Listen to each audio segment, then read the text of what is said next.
I'm starting to base coat this piece with a coat of light avocado with the Americana multi-purpose sealer. Americana multi-purpose sealer and light avocado, and I'm using a damp roller, lightly damp, and I'm just gonna roll this combination of sealer and paint onto my surface. And when this is dry, I'm gonna lightly sand, and then I'm gonna put another coat of light avocado, and then I'm gonna work my background with the colors that I selected for my background.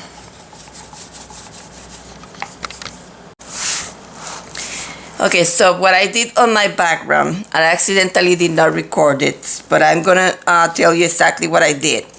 I put extender like this. Then I took Payne's Gray and I put Payne's Gray in here. Then I took Diacetyl Purple in here.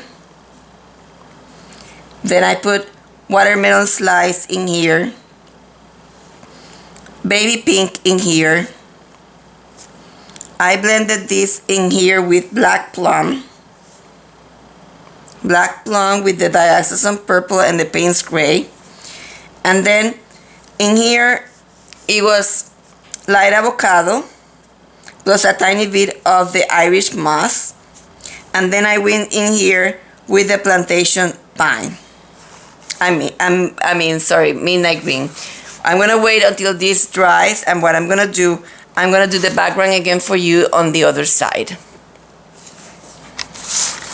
So I dried the second part of this, and it needs a second coat, so it was good that I had to show you again because it needs a second coat. Make sure it dries completely. I don't think mine is dry completely. I'm gonna wait a little bit until it dries completely. It's a little bit sticky because it had the extender and blending.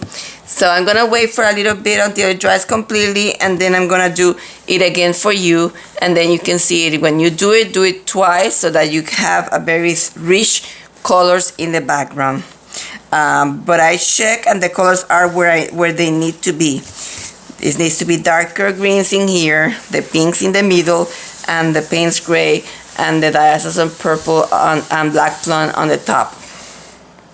Okay, so I dry it with the blower, and it's a tiny bit warm. Now I'm gonna do again the dry time extender, and it looks a tiny bit chalky. I don't know if it was because the paints that I have are too transparent, you see.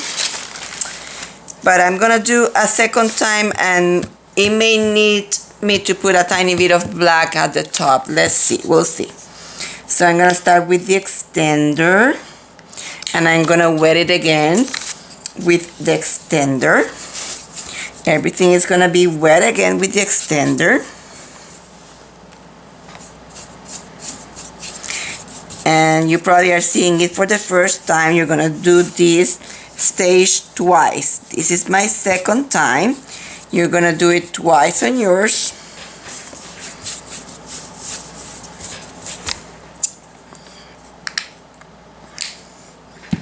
So I am putting the extender, dry time extender, Americana dry time extender, as I am playing with Americana paints.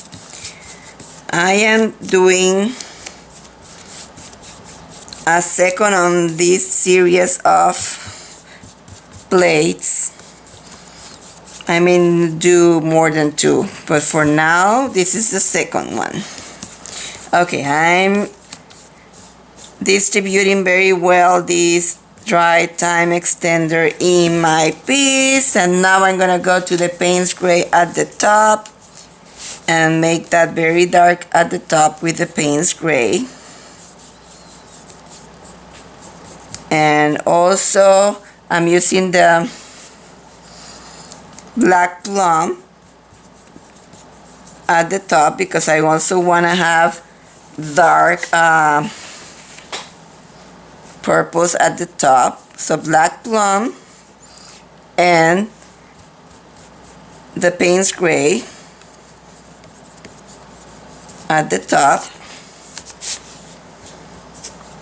Payne's Gray and Black Plum. Now when I come to this section in here, I want to have a tiny bit of the baby pink in there. And blend with the watermelon slice on this side.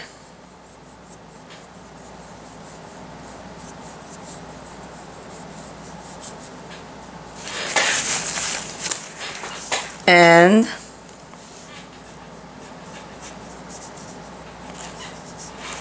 watermelon slice and baby pink. And then I have this frosty plum that I want to put also in there. And let's blend with the black plum that was in there.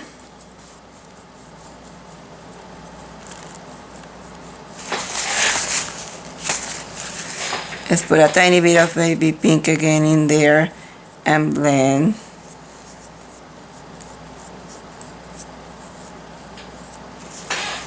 And watermelon slice.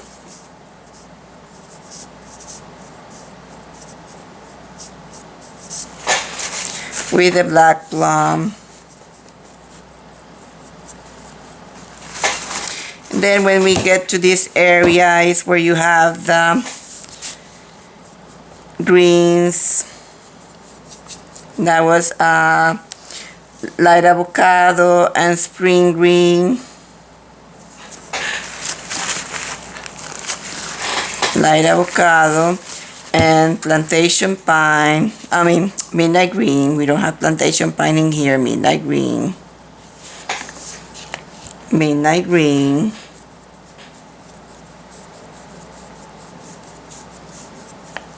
With the light avocado, blend with the midnight green. Okay, at this point I am only removing excess paint. I find a clean paper towel, and what I'm doing right now is gonna clean the brush. If you clean the brush, you have to be sure that you remove all the water, but all the water, and maybe go into the extender or one of the paints and make sure that you don't have water in that brush. And I'm trying to blend that in there, and I make a hole. I'm gonna put paint again in there.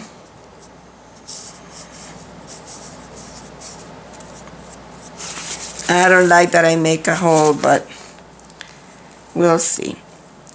I'm just gonna let it dry, and then I can sand and fix it.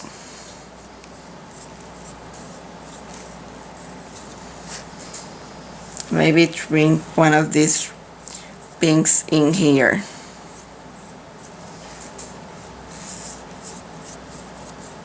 With the midnight green and the plantation,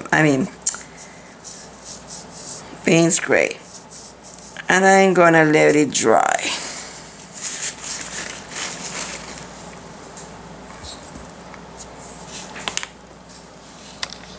Okay, so I think I'm gonna paint the frame with the berry color of the Dazzling Metallics. And I'm gonna check it when my background dries. If it doesn't look good, there's several colors in the Dazzling Metallic. There's this purple pearl, which is beautiful too. There's a darker purple called Amethyst, so we'll see. For now, I'm gonna use the berry color because I want it to show on that dark background that I painted. So I'm gonna put 2 coats of this color in here. what I know for sure. But for now, I'm putting the first coat, and I'm gonna check if this is the color that I need. If not, I put a different coat on top. I'll let you know if I change my mind.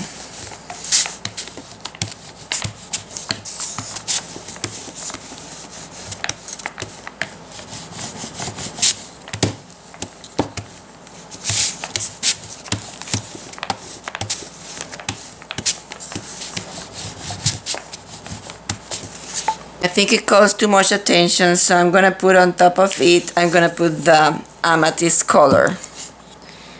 So I'm gonna put the amethyst on top of it. Dazzly metallic amethyst.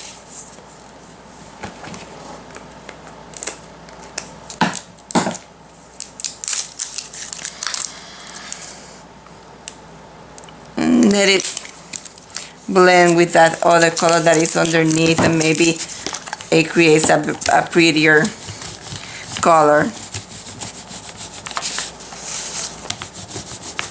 Let's see. It's blending with that other color, because all these colors are transparent.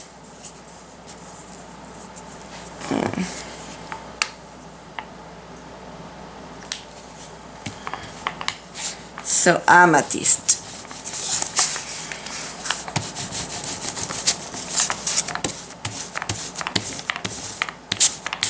The other color was still wet, so it's blending with that other color. So I'm gonna put in your instruction both colors so that you can do it this way with the wet color, and they both blend together very nicely.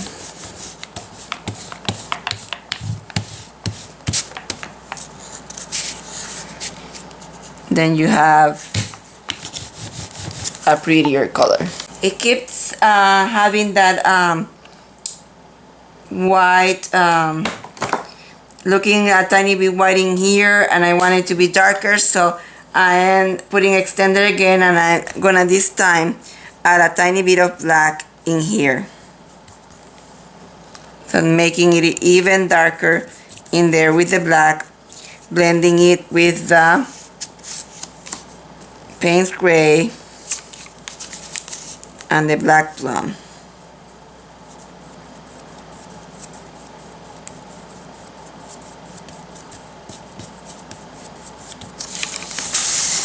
I accent some purple on this side. Oops, tiny bit of color incorrectly added in there. Black plum and the accent purple. Let's put a tiny bit of the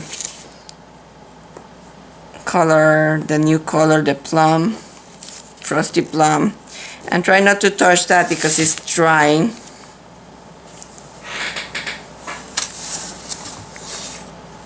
See, I made a hole again in there because there was something in there stuck. It was a piece of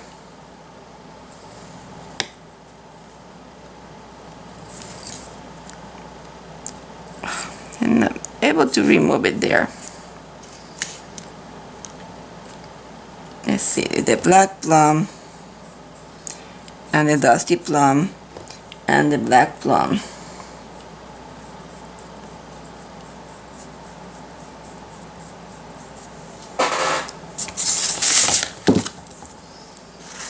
And the extender.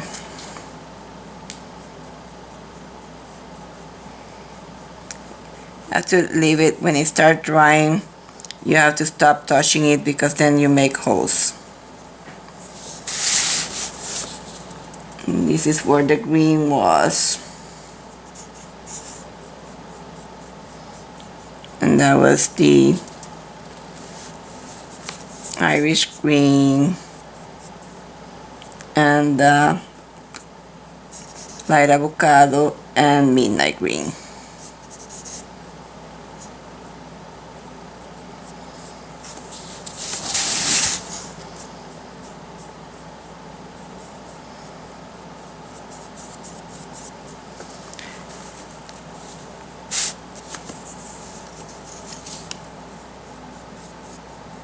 I'm gonna stop playing because otherwise you'll be here forever playing. A tiny bit of the dusty plum in here too. And then now I'm gonna leave it alone because it's starting to dry and you're gonna mess it up. So leave it like that. There's gonna be a bird in here and you're not gonna see everything. And there's also going to be a frame.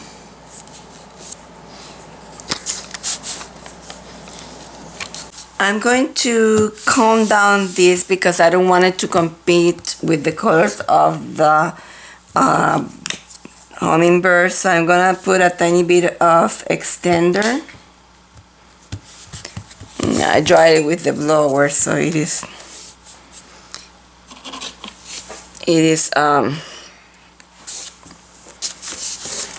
warm.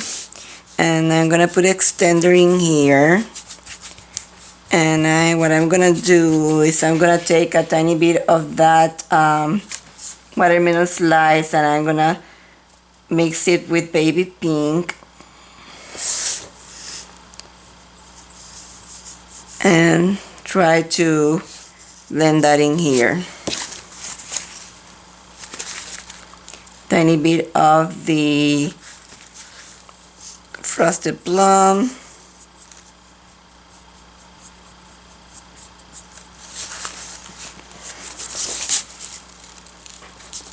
The extender will help with the blending.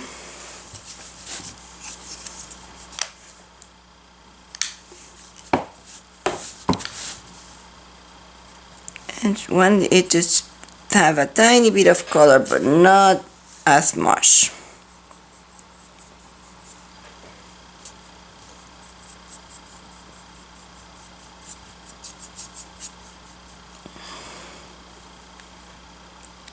So the frosted plum plus the baby pink.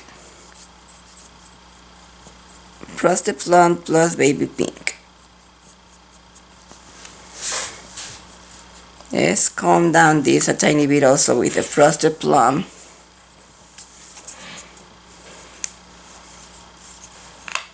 And extender. Extender. And frosted plum. Tiny bit with the frosted plum and blend that in there.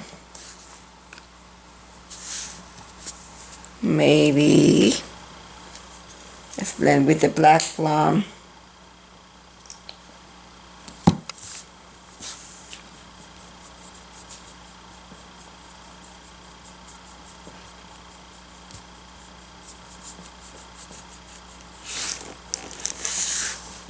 Black plum.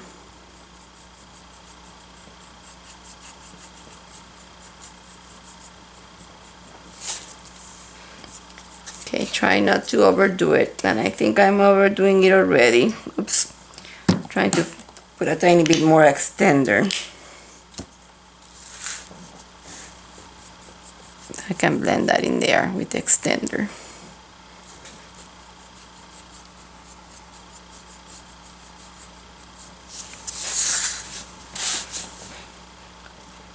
So black plum and a tiny bit of that baby pink and make that tiny bit less bright. Still have to see some of that watermelon slice, but not as much. Still think it's still too bright, so I'm gonna take the extender, the frosty plum, the extender, and a tiny bit of the diaxosan purple and the frosty plum, and baby pink, frosty plum, and diaxosan purple.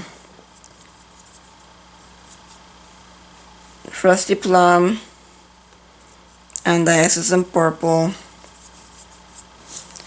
and the extender. And I'm gonna blend that with the black plum.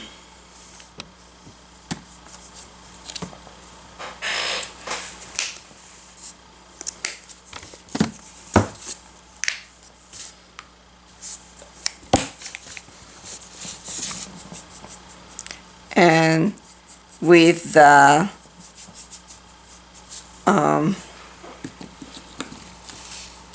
Payne's Gray and Black Plum.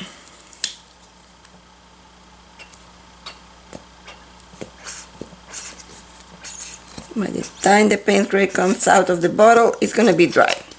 Come on.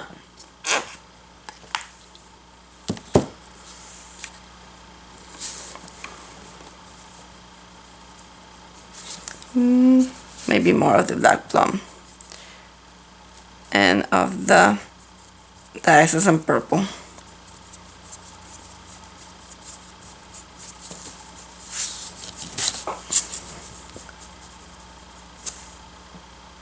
This is what I'm since the Diacetyl Purple is not too, the Payne's Gray is not too dark, I like to use the black to darken. So sometimes you can blend the black with the Diacetyl Purple and make a darker color. Black Plum. And what we were trying to do is lighten this in here.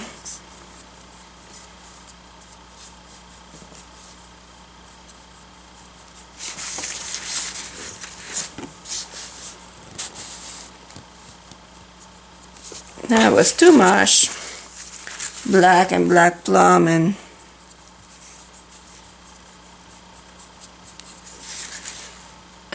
some purple and black and Payne's Gray. Nice.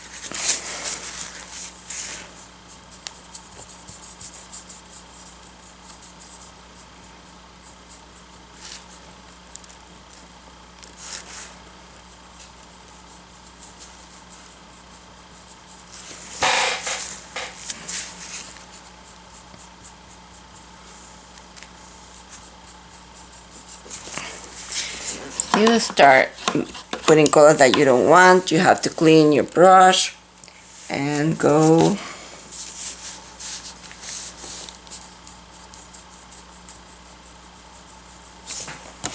and blend.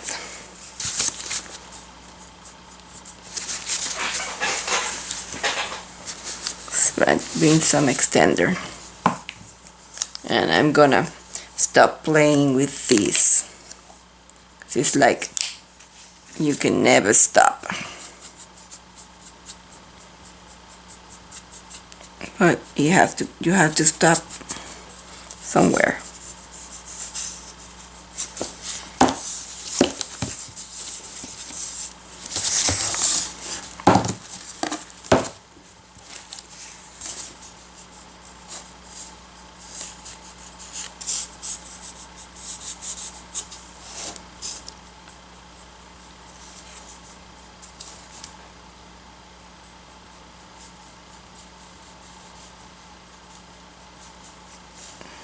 That's better than what we had before.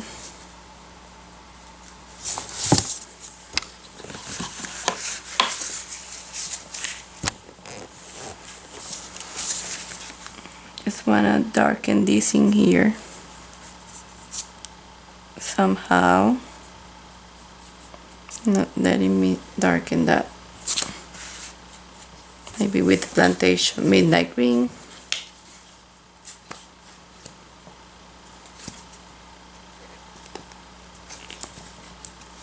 Running out of paint, and when it comes out, comes too much. Okay, I'm just gonna leave it like that.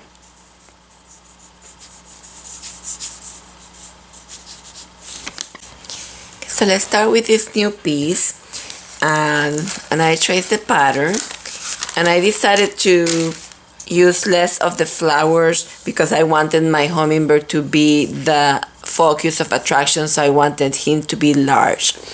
And these are the colors that I'm gonna use for the head: white, oyster beige, pebble, and I left an L in there. It is Pebble, Soft Black, and Black. Gonna use my favorite brush to paint birds, the Black Gold by Dynasty 206 CV, size 4. And we're gonna start with the beak, and I'm gonna put black on the beak.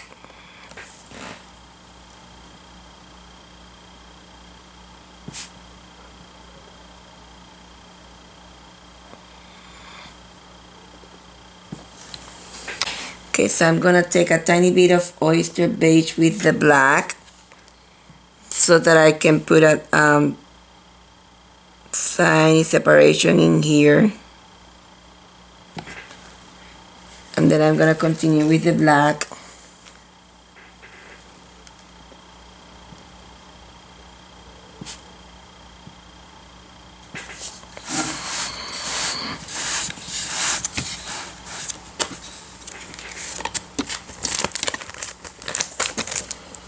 I'm gonna put a tiny bit of that oyster beige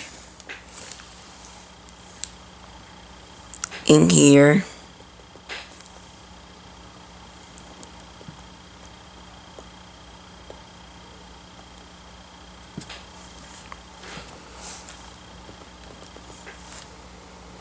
Oyster beige. Oops.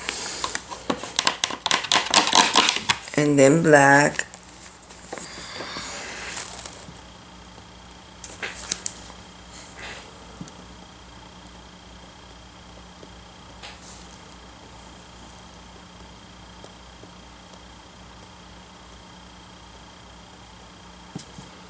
Oopsie daisy.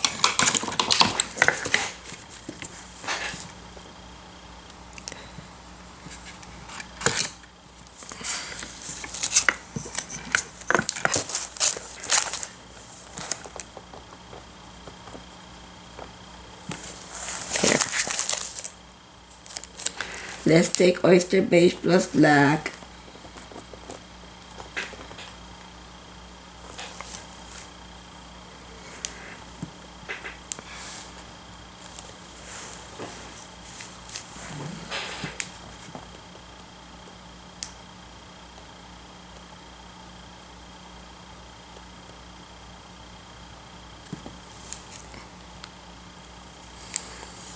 And then black.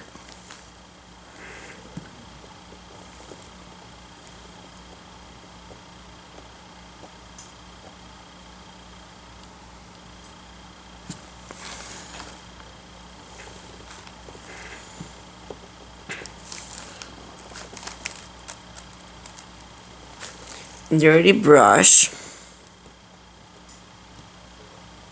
plus black on the top.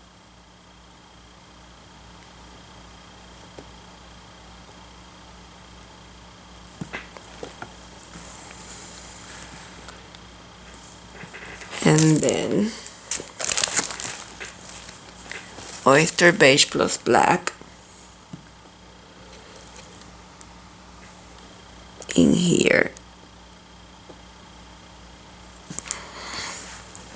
Remove all that paint from the brush and then take just black.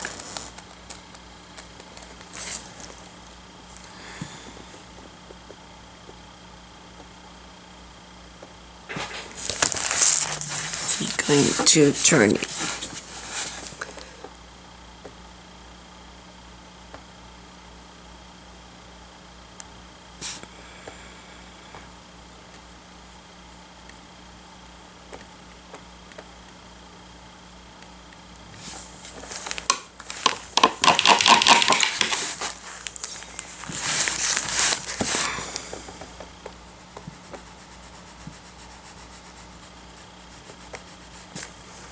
Okay, so that is the beak, and I'm going to take oyster beige and highlight the beak in here.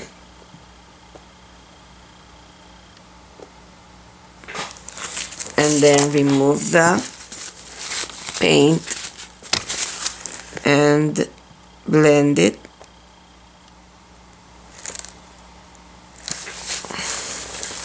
some black.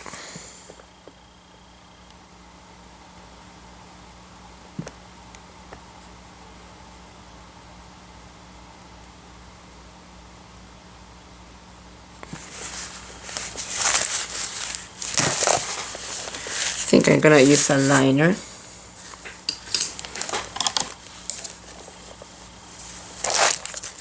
And a tiny bit of oyster beige.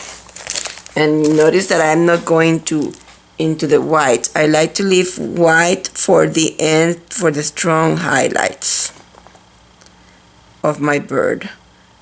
So I'm not gonna use white until the end. And I want to probably take pebble, a different color.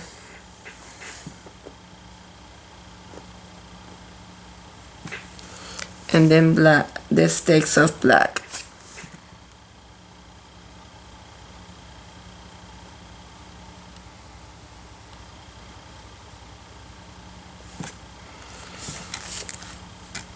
This is here too big.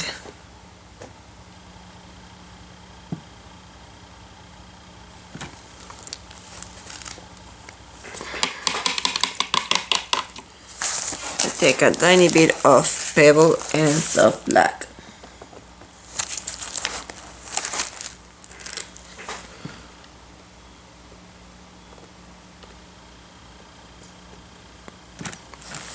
Pebble and soft black in there and in here. And then let's just take strong black in the middle.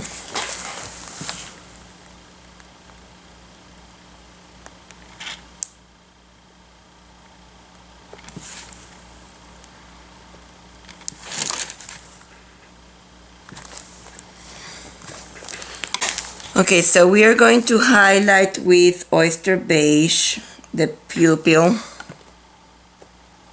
and then we're gonna go around with black. And then we're gonna go around that with black.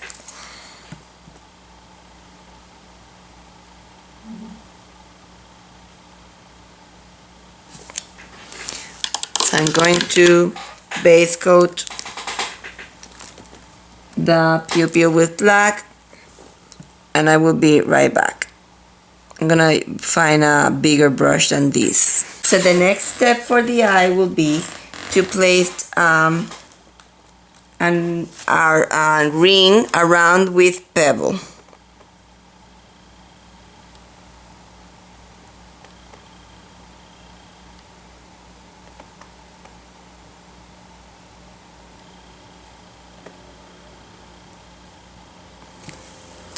A ring around with pebble. And around this ring we are going to put the soft black.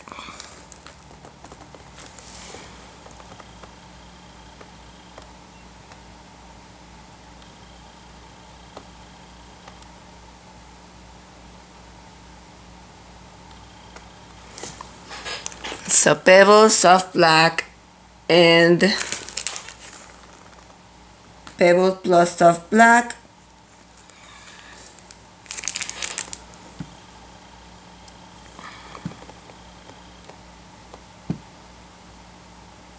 Let's put more of the soft black. Or we need to put another color, burnt umber.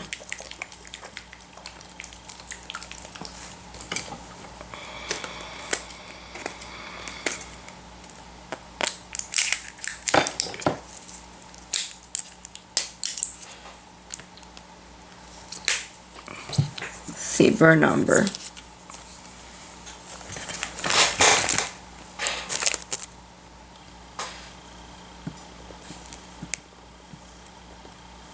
Burnt umber.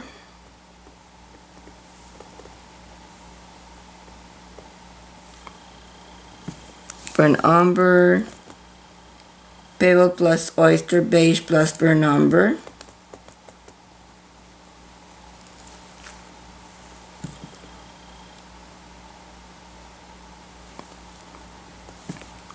burnt umber.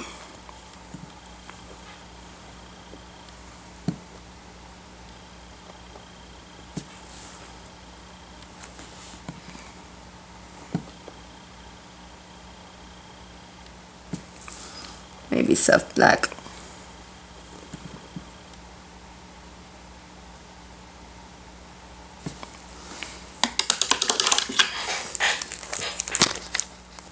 Let's take a tiny bit of that oyster beige. Oops, that was too much water in the brush.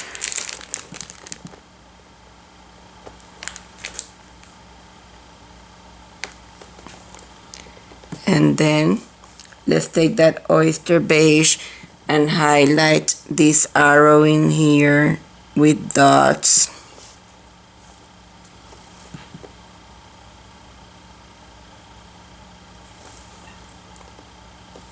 It's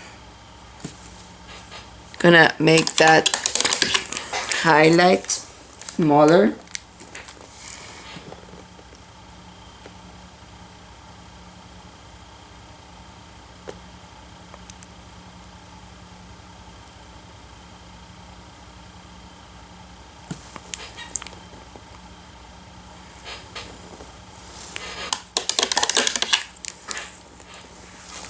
Gonna take oyster beige and put it in here. We'll put later white in there.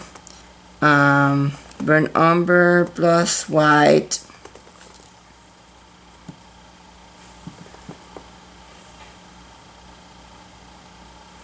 It's a dark section and a light section.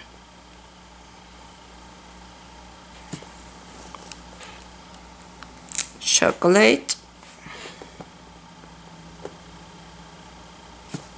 maybe soft black.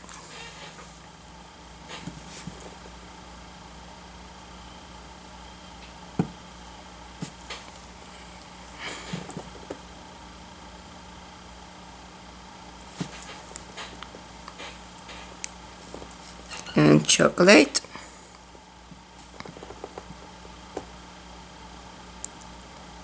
Maybe soft black.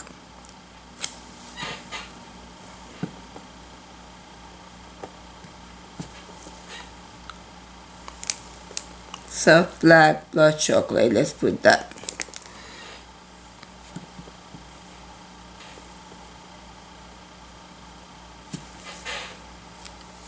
Soft black plus chocolate in there.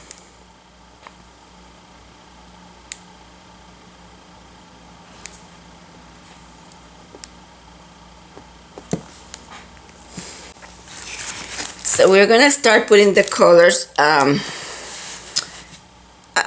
that, and then we can play more with that. So we're gonna start with the dark color, and we're gonna start with pebbles, and we're gonna put pebbles on this side.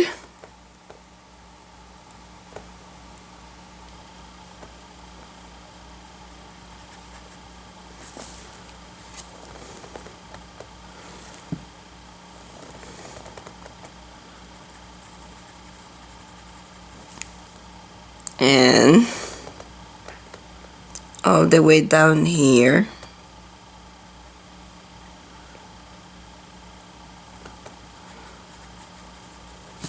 And now we're gonna dirty that and shade it with burnt umber.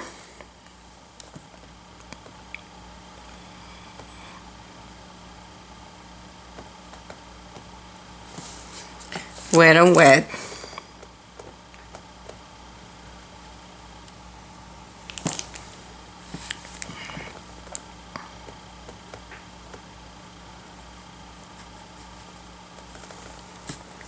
And let's go to soft black.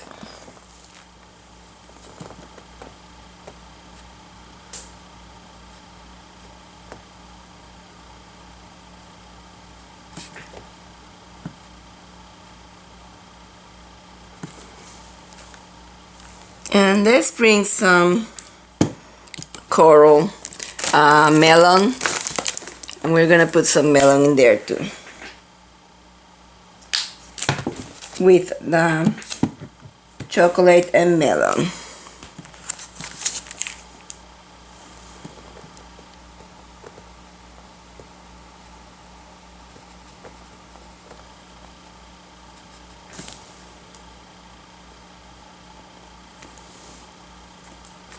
Even let's put some burnt sienna too.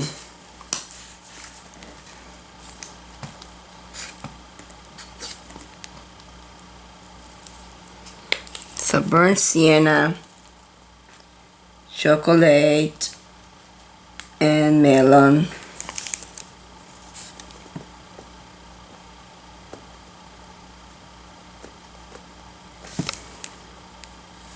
And I'm gonna wipe my brush without even putting any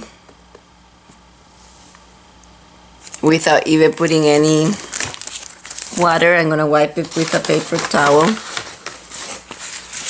like this, and I'm gonna go to pebbles, and I'm gonna go to pebbles.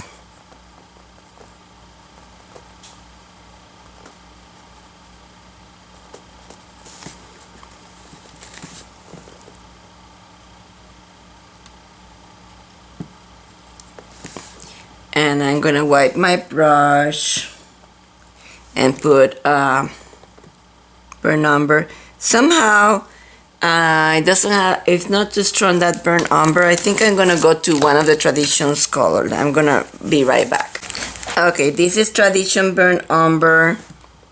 You have more consistency, more body than the burnt umber that we were using.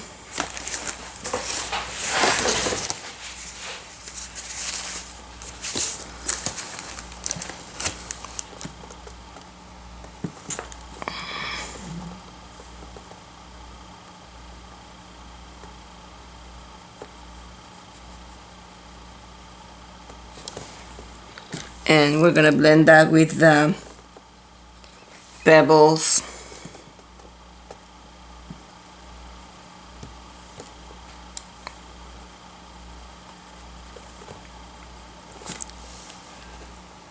Pebbles.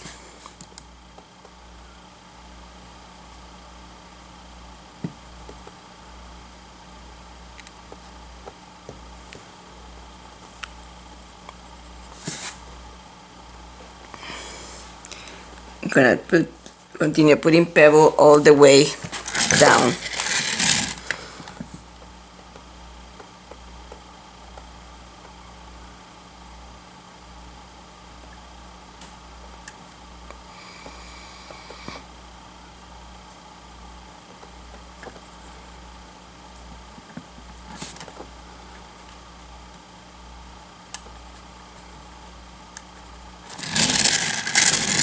All the way down. This is Black Gold by Dynasty 206 size 0. And we're gonna use that to make the marks. And we're gonna start with burnt umber. And I'm going to put the burnt umber in here. See how it is stronger? Let's put the burnt umber in here. And let's put the pebble underneath in there.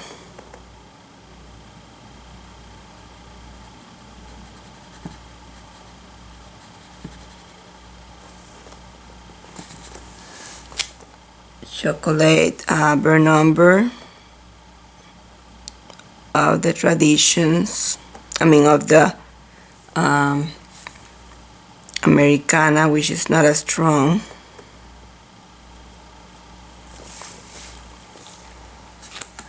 Okay, let's bring some oyster beige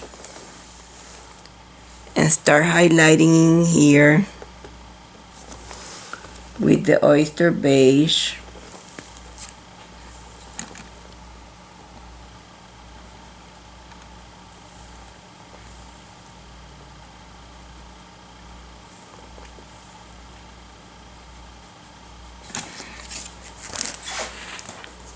Then we can clean the brush.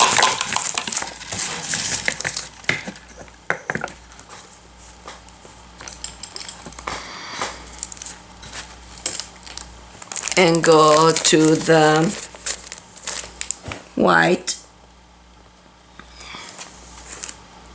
and highlight with white. And white has too much water.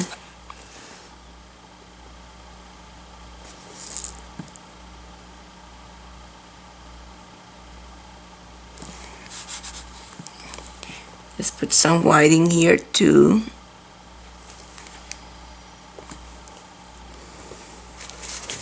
Start with the oyster beige in here.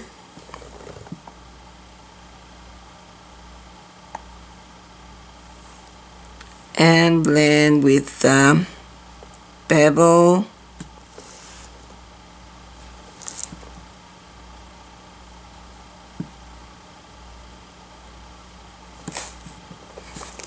And burnt umber of the Americana burnt umber, which is not as strong as the other one.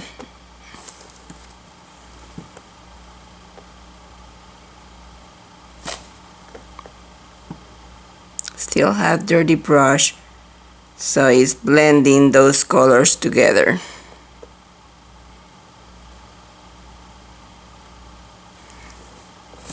Let's bring more of the burnt umber. Let's take the Traditions burnt umber, which is stronger. And then we need to bring some of the greens. Let's start with the light avocado green.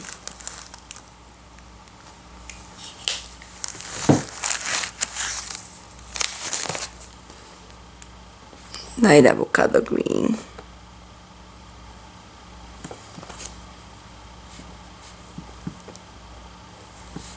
Let's bring some of the black plum, soft black.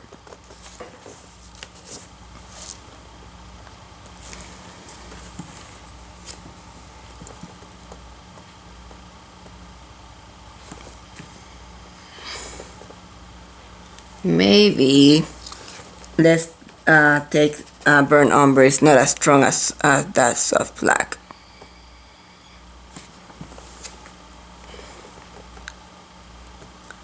Burnt umber Tradition, burnt umber.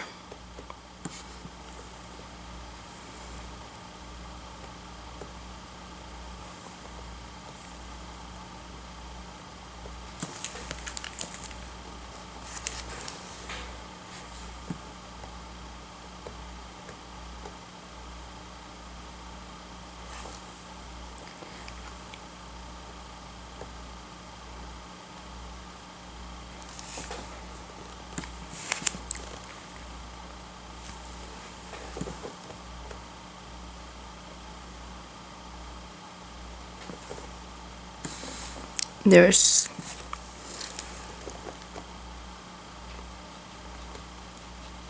dirty brush plus oyster beige.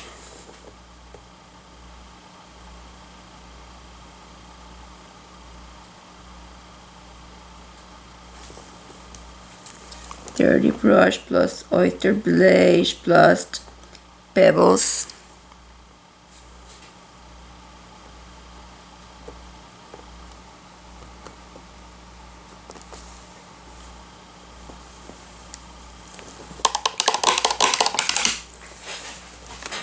Some more of the highlight with the white.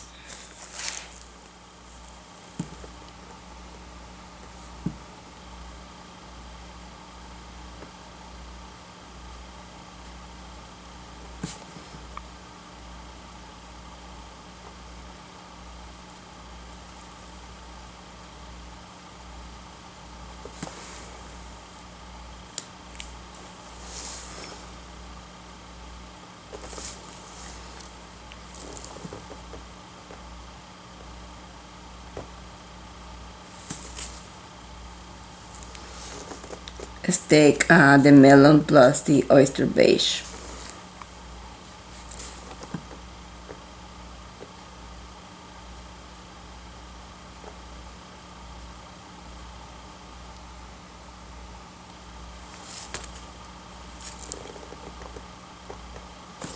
more of the melon. You really have to see the tints, because if you don't see the tints, it's not as dramatic as if you see them. I'm gonna clean that in there.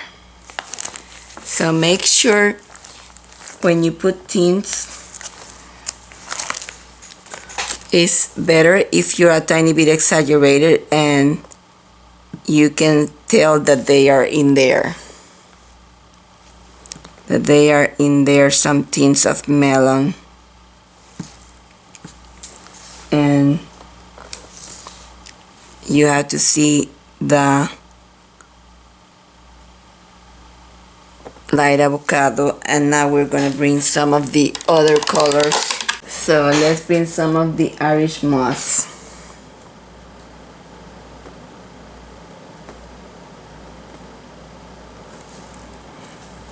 For this wing, we're going to start with soft black plus burnt umber of the Americana colors. And we're going to put it on this line. And then we're going to take dirty brush plus melon and put that on the other line like that. And we're gonna do that one by one. So soft black plus Americana, burnt umber in here.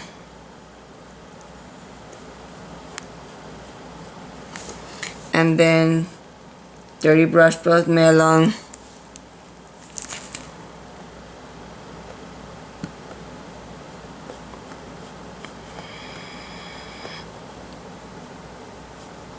Then in there.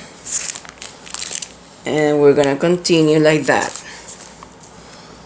Soft black, or you can take Americana, burnt umber, Americana, burnt umber of the Americana and Tradition, and then dirty brush plus melon.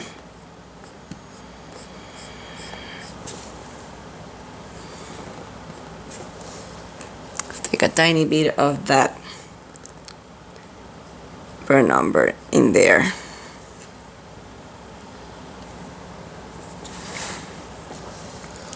Soft black plus Tradition, Americana, burnt umber.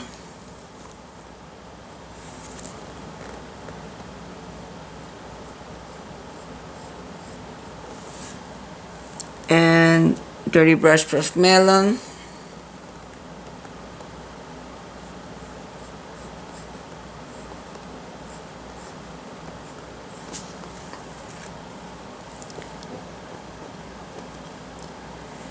Okay, there's a point where it starts being more of the dark color, so we're gonna put a coat of Americana,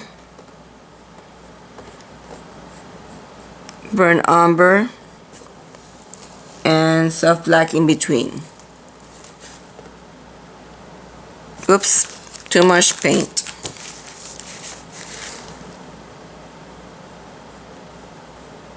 And let's clean it and put back the melon in there.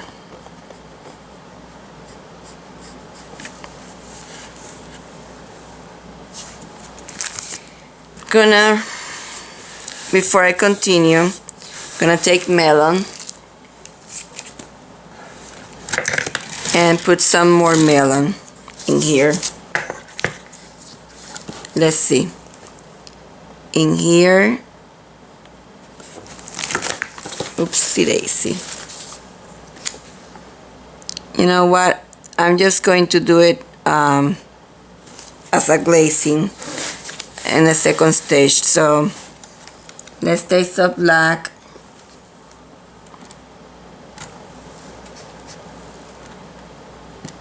where they meet, then Americana burnt umber,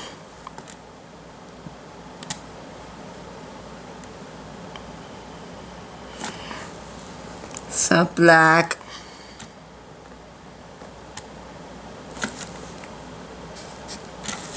Americana burnt umber. Maybe you can put a tiny bit of the melon too.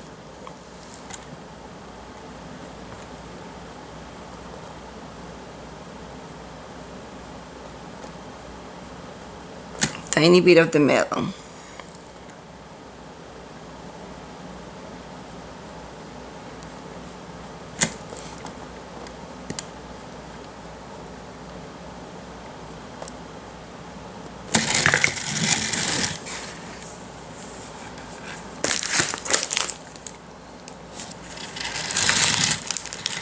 Okay, let's base coat with a coat of the remainder of Americana burnt umber.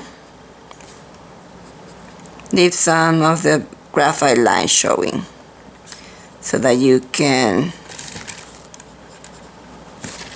fix that. Okay, so I dried and now I'm gonna put a coat, a small amount of extender, dry time extender, so that I can play a tiny bit with this. So for example, the melon,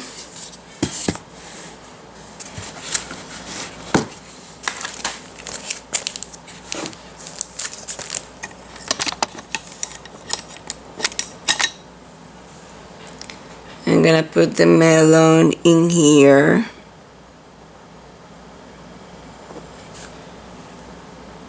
And some areas in here.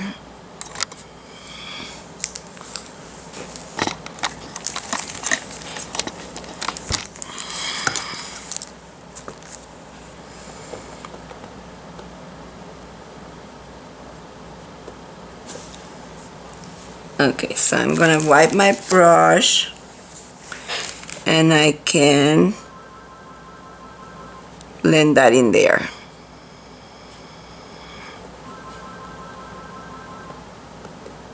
Okay, at the same time with the blending and glazing, you're gonna put a tiny bit more of shading on these lowered ones and start dividing them.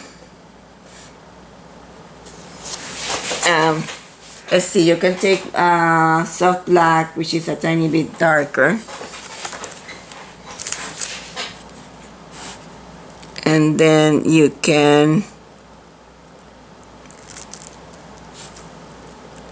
darken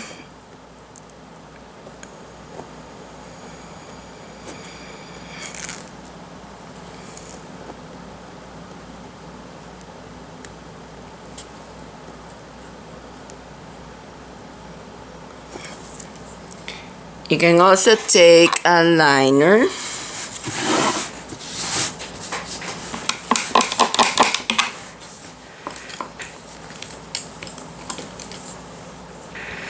and the soft black with the blending and glazing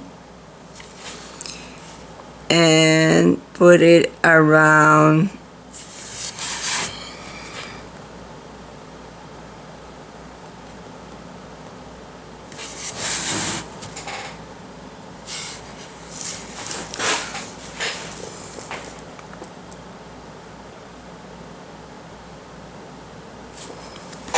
I'm gonna use the tiny brush, the number 0, for that.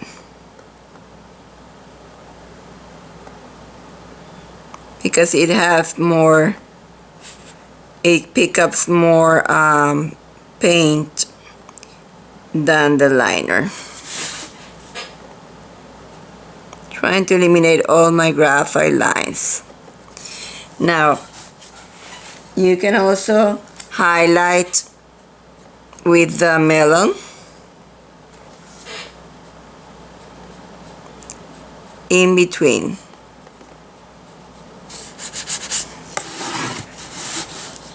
Okay, and normally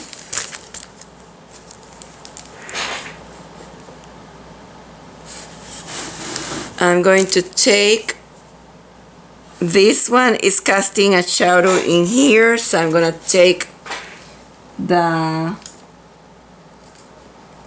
soft black and I'm going to shade in here.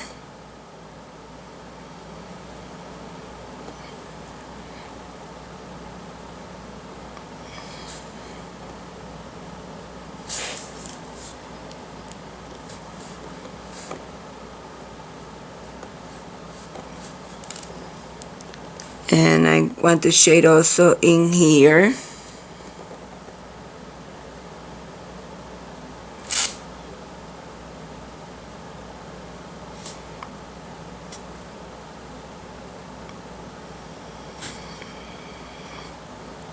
Seems to be too much.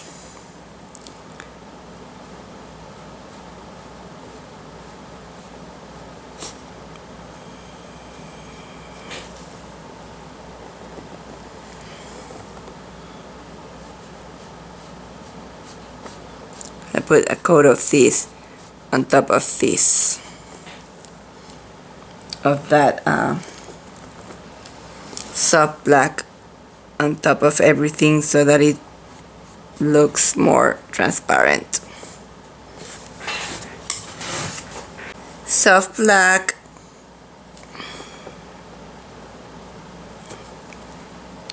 and then soft black,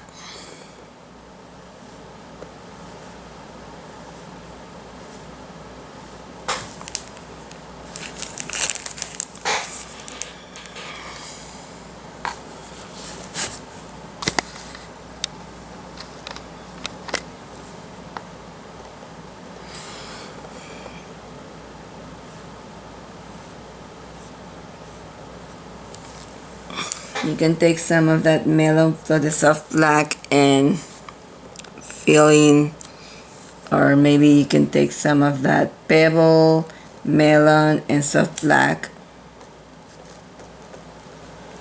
and fill in.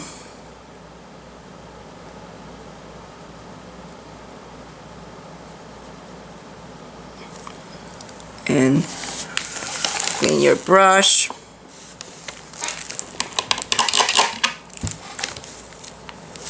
Okay, take soft black.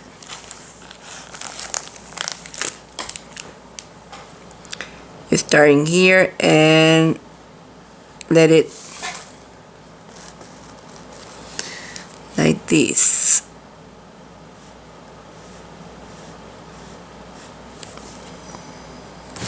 Even if it goes a tiny bit out of the,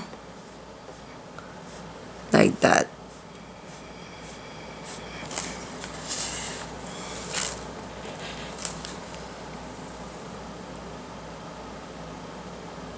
Soft melon.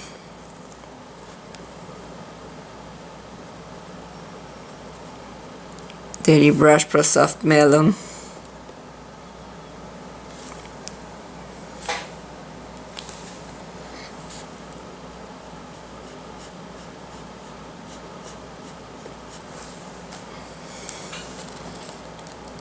And soft black.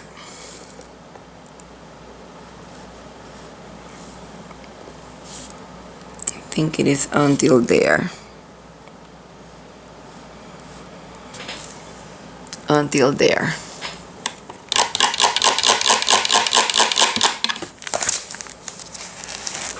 Gonna do the same thing with the lower section. I'm gonna take the soft black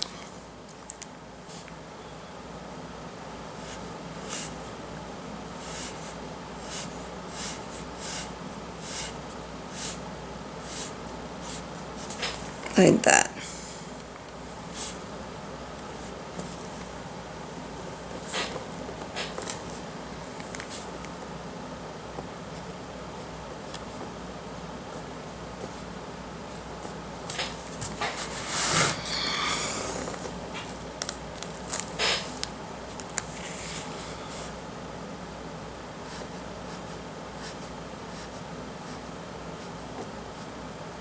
Okay, let's put a soft black on the edge of these ones in here and fill in with soft black plus melon.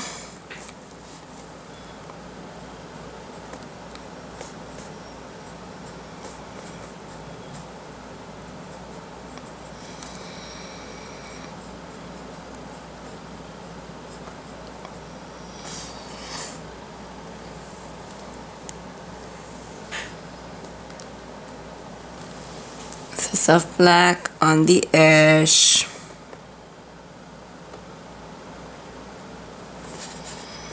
That was too much soft black. And you're gonna fill in with the melon.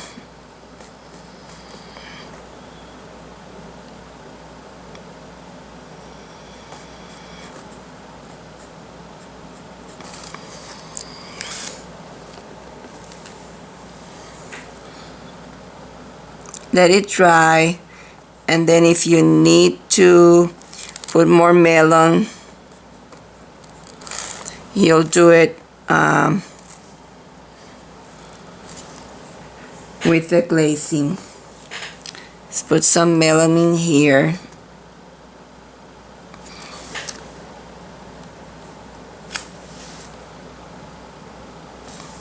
Some melon in there and in here. Oops.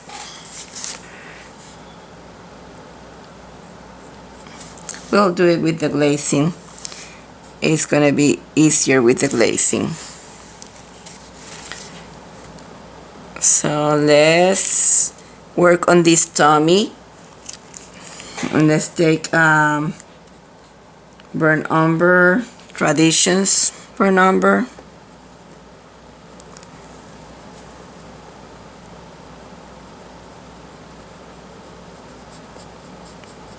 Let's chase with soft black.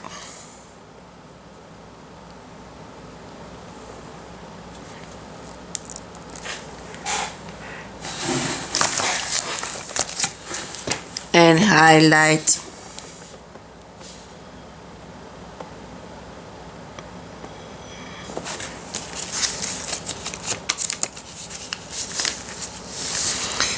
Finish putting it in here, and then we're gonna highlight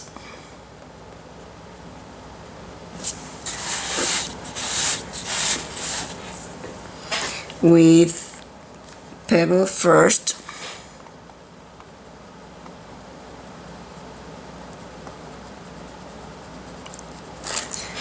Did it. Dry, don't be too fast.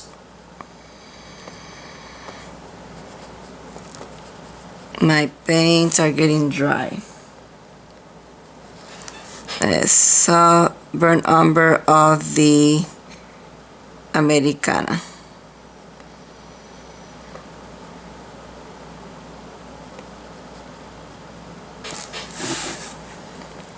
And let's take pebble and a tiny bit of oyster beige with dirty brush.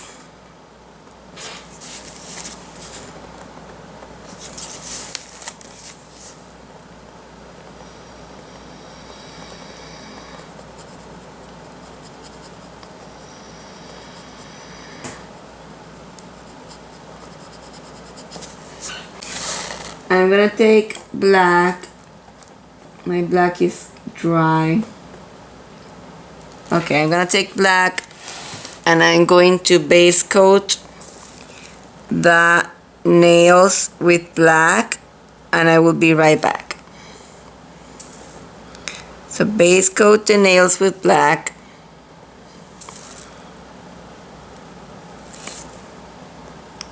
And let's see, we can put pebble as the highlight, pebble. Okay, so we're gonna base coat these with burnt sienna plus pebbles.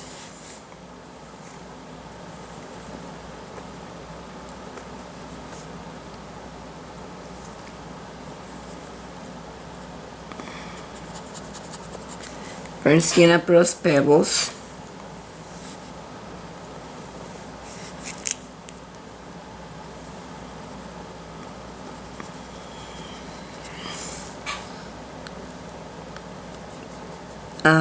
oyster beige. See, I think it doesn't go past the in here, doesn't go past there.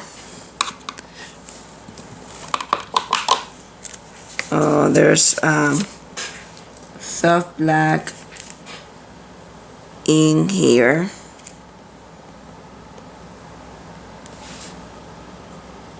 Soft black plus pebbles in here.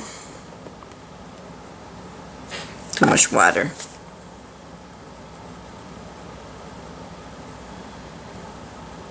And let's put oyster beige in there, in here.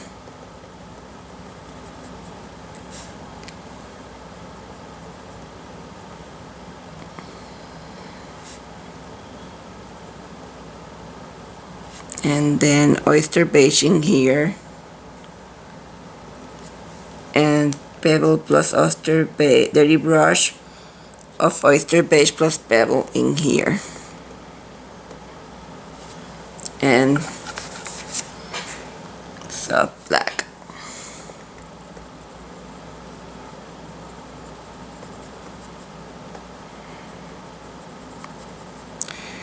And let's continue with the sienna brown in there.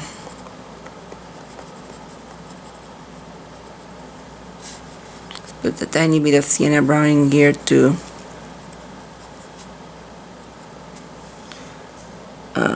Oyster beige, dirty brush plus oyster beige in here.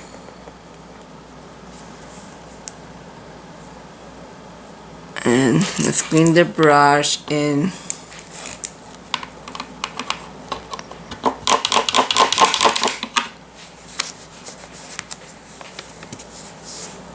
gonna take sienna brown and start making scallops in here with the sienna brown. Take melon and oyster beige.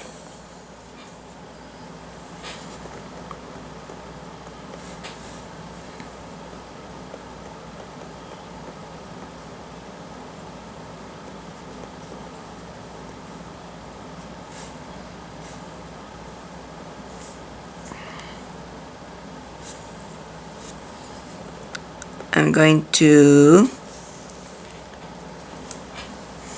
take a liner now. Have to be done with a liner. And this goes up to here. And some in here. And some in here. Or sienna. And sometimes I say sienna brown, but it's burnt sienna. And it's a tint of this color of the sienna brown in here. And in here. And maybe a tiny bit of this tint in here. Let's take black, soft black plus oyster beige.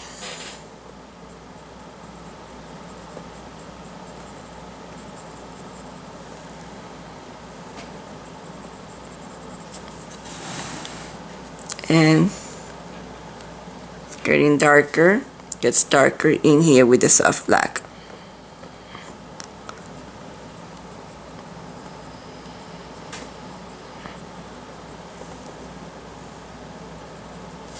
And then start getting lighter with the oyster beige in here.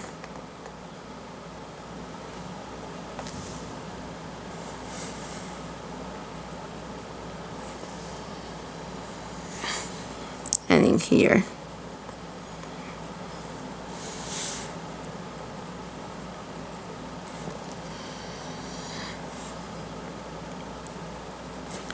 Okay, let's take a liner. So Let's take lines of burnt sienna. And maybe burnt sienna plus soft black.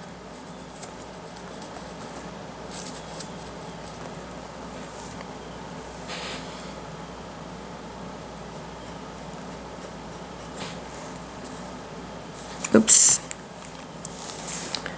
A tiny bit of water. Okay, so soft black plus burnt sienna lines.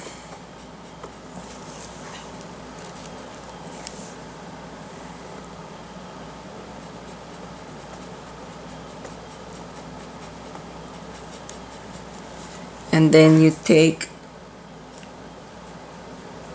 a tiny bit of the melon and make more melon and white. Dirty brush, melon and white.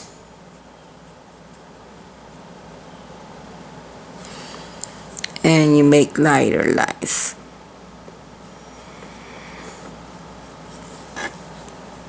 This liner is not too good. Let me find another liner. And this one is probably too wide. Let's see. This is too wide, so I need a good liner. Let's see if this liner works better. And we put in the light lines.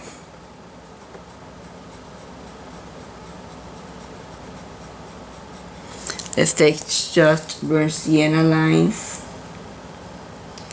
I'm gonna make a lot of tiny lines in here.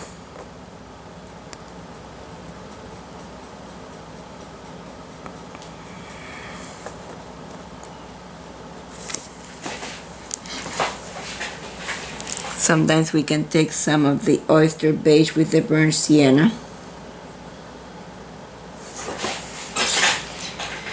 And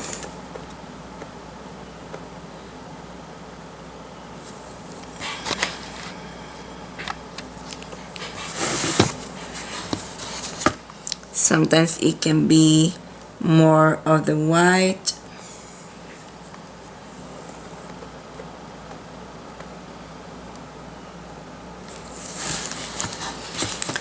Tiny lines. Burnt sienna lines.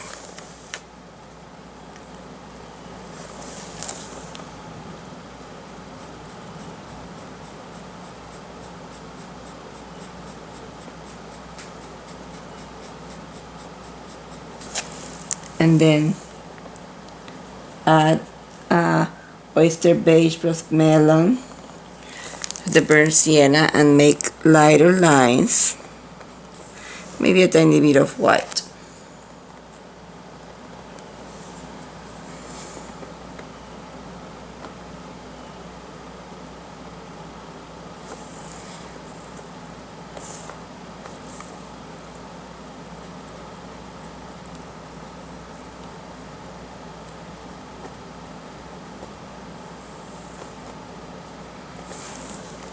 And then I needed more of burnt sienna lines.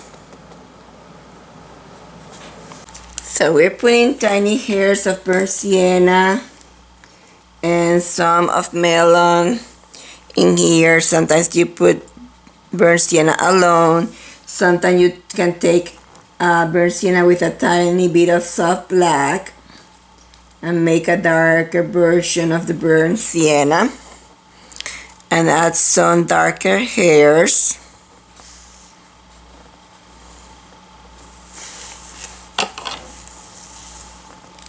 And sometimes you take melon, and sometimes you take melon plus white or oyster beige and put lighter ones. So I'm gonna let you do that.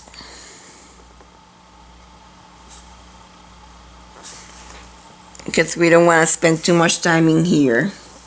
So I'm gonna put a tiny bit of melon, burnt sienna plus white or melon plus white. This time it's burnt sienna plus white. And add some of that. And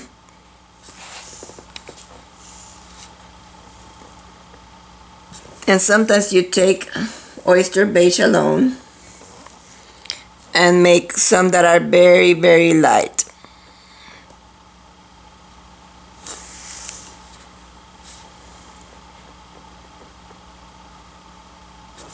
Oyster beige plus burnt sienna.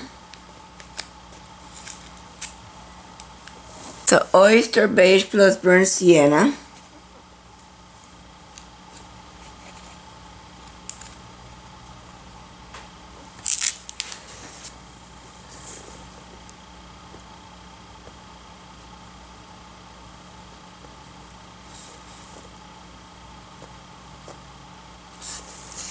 And burnt sienna.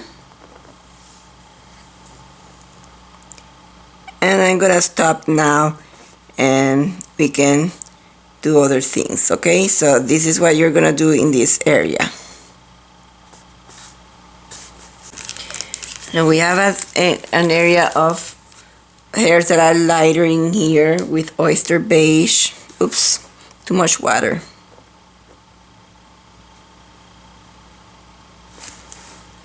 And then we also have lighter colors in here with oyster beige.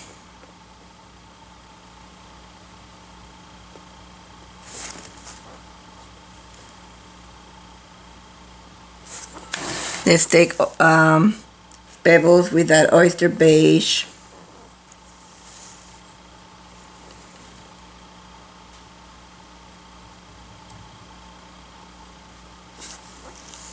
And pebbles plus soft black.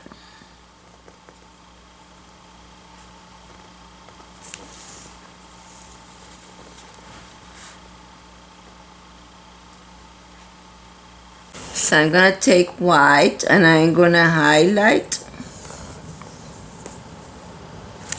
this section with a few hairs of white and this section in here.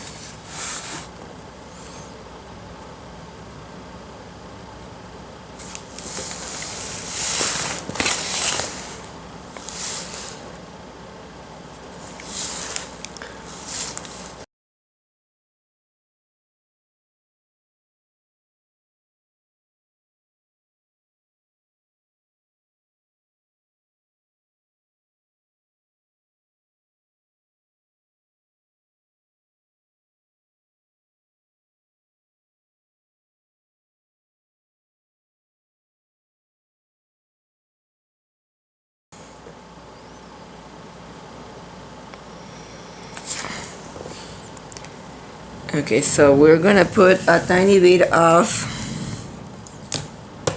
highlights also of the melon plus white.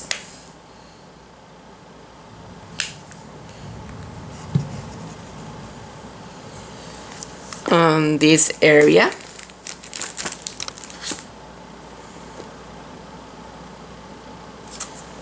Put a tiny bit more water with that paint.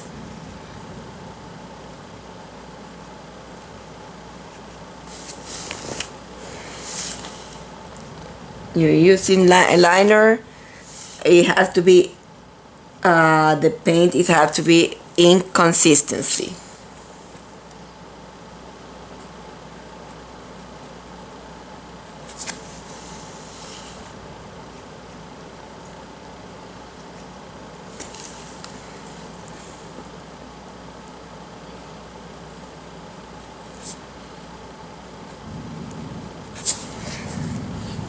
I think that's enough. We're gonna take this color also to the back.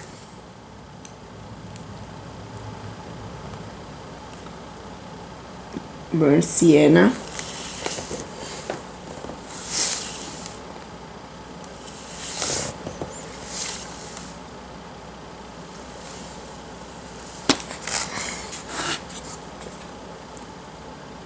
Burnt sienna.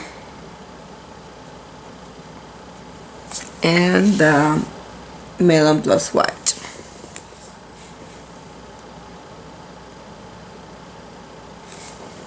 Now we are going to do scalloped shapes in here.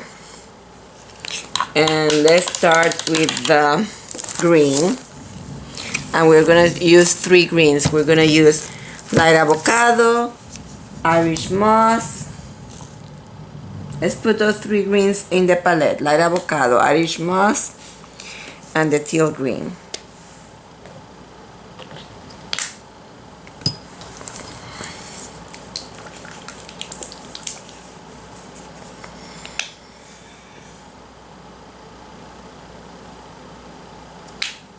Okay, we're gonna start with light avocado. And what we're gonna do, so we're gonna take this shape that we have already in there, and we're gonna put light avocado. Oopsie daisy. A teal green that I have is not in good shape.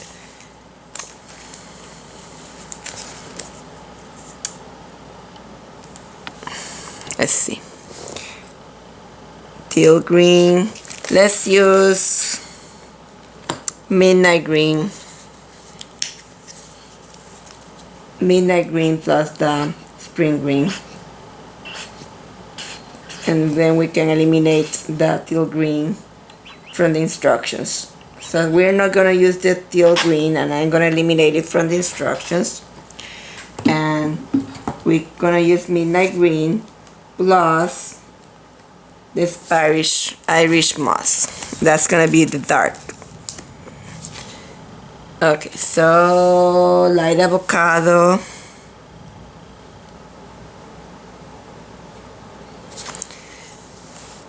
In between, I think it is too dark. Even the midnight green is too dark.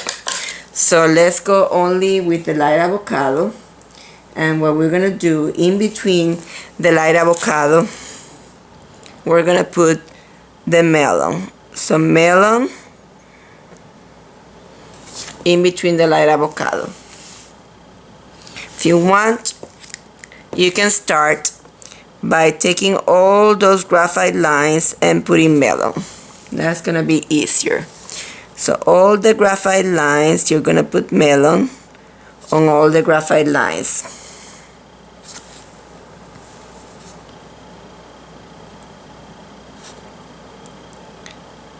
So all the graphite lines, you're gonna put melon. And then what we're gonna do is fill in the remainder with the light avocado.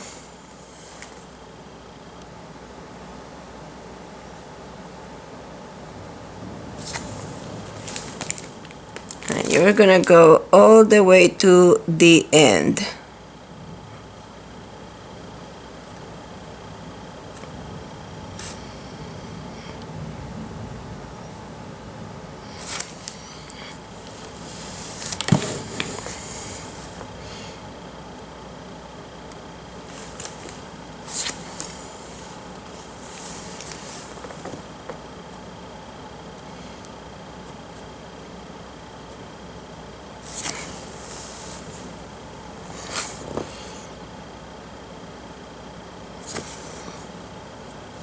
Melon,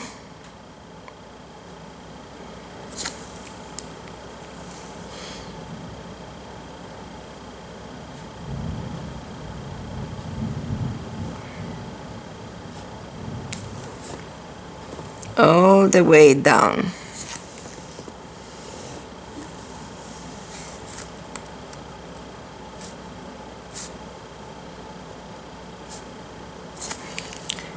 Let's go back and put a tiny bit more of that melon.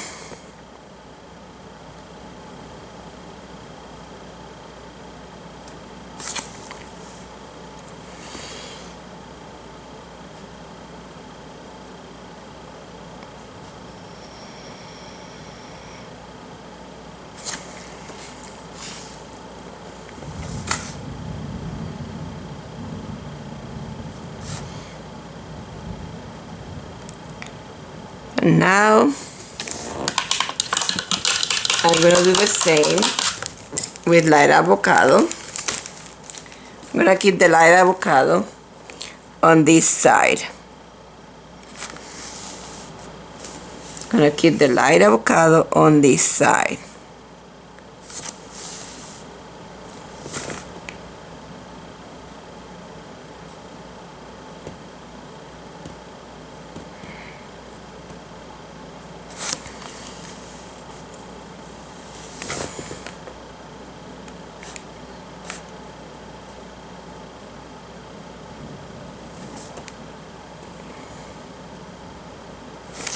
Now we're gonna take Irish moss and highlight.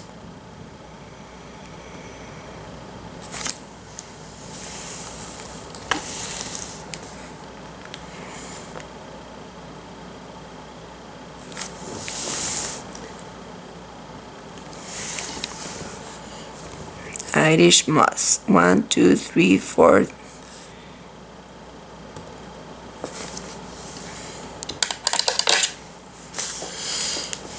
Irish moss.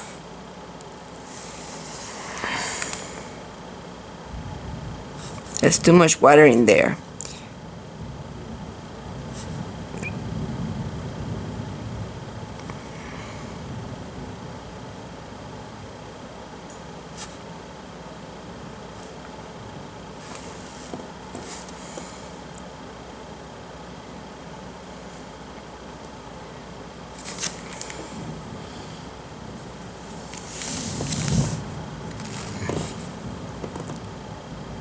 Irish moss.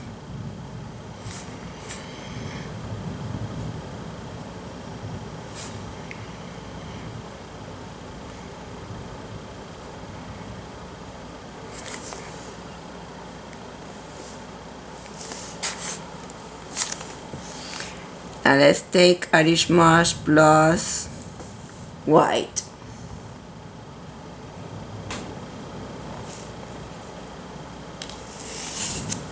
And highlight.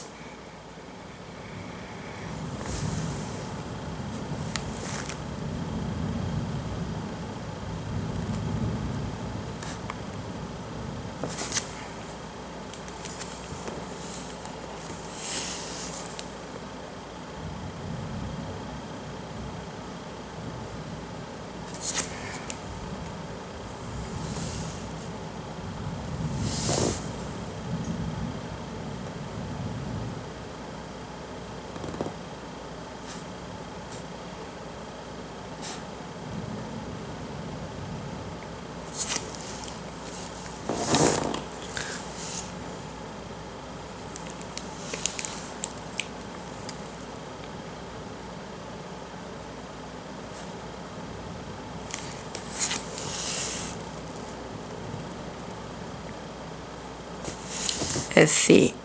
I'm going to let this dry. And we have to put brown on the other side. And we're gonna use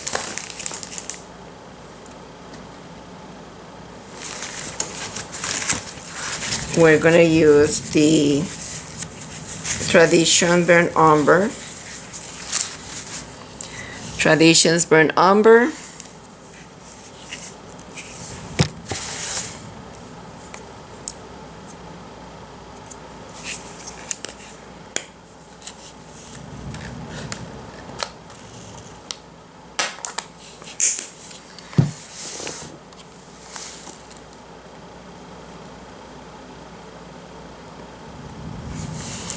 Okay, and then we're gonna put this on the back.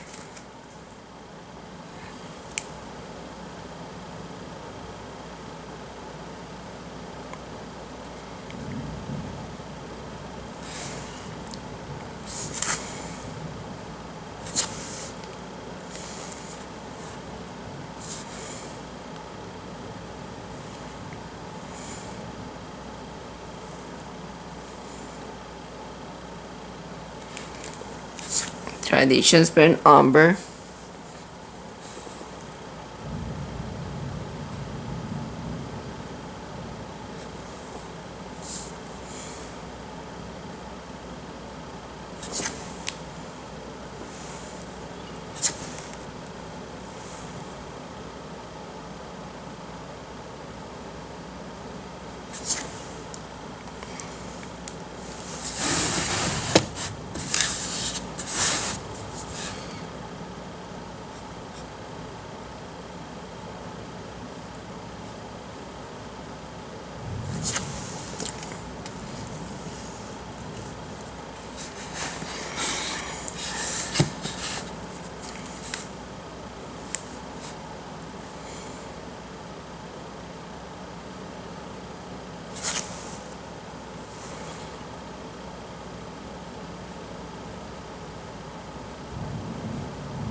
Okay, let's see. Scallop shapes.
Second black, soft black, and do the lines in here.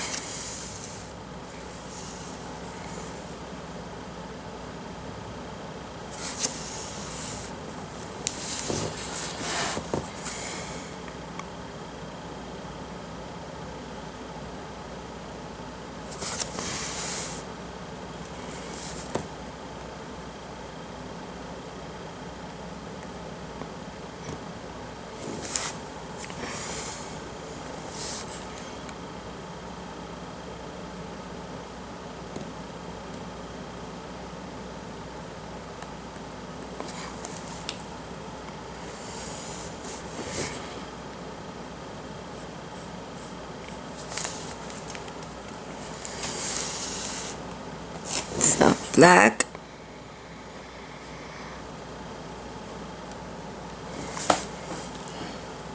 and traditional burnt umber.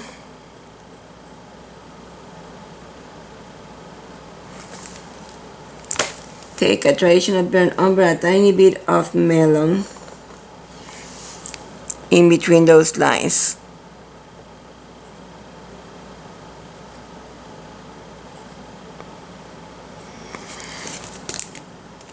And at the end, you can put oyster beige.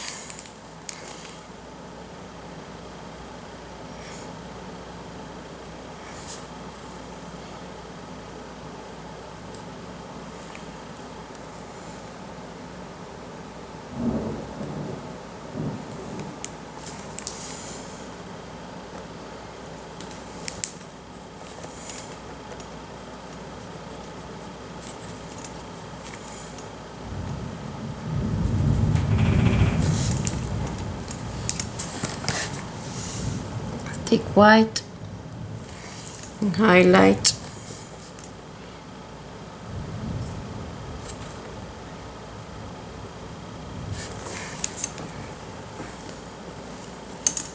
Tiny bit of highlight of white.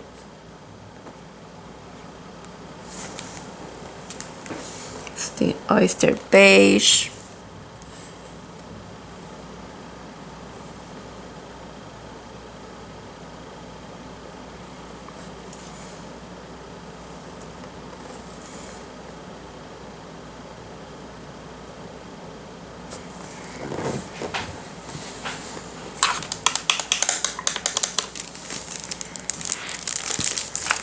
Oyster beige, tiny bit of melon.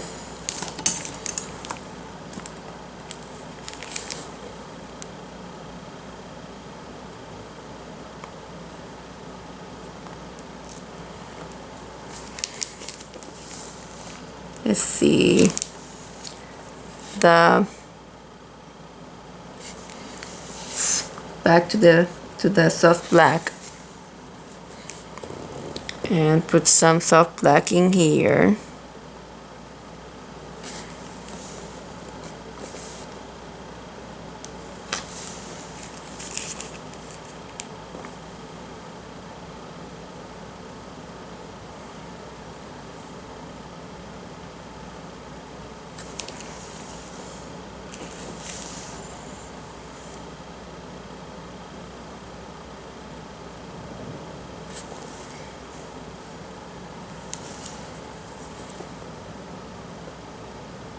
Soft black, and let's go to the oyster beige.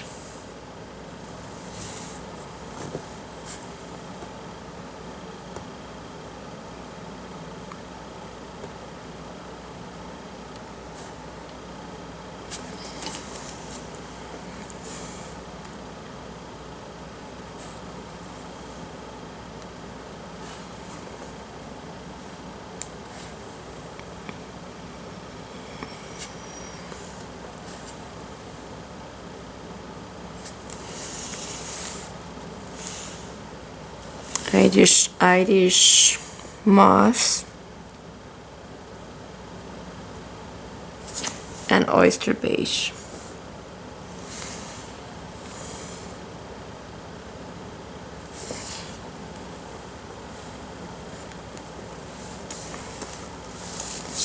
Let's take the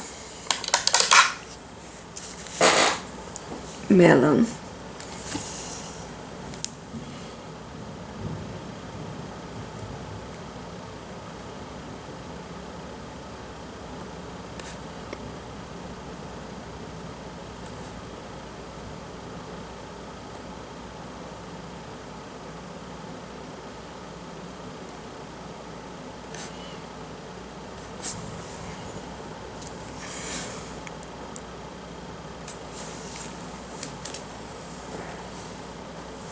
Melon,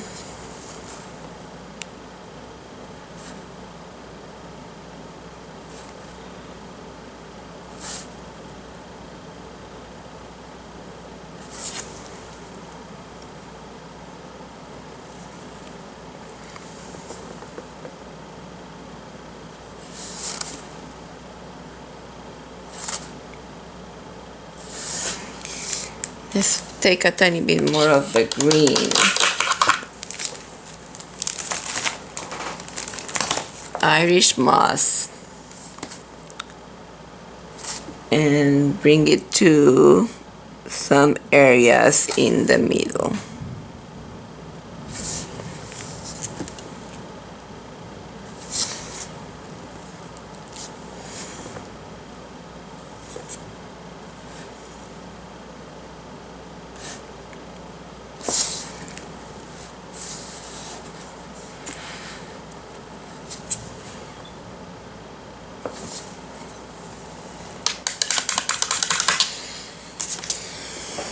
Moss plus white, melon plus white.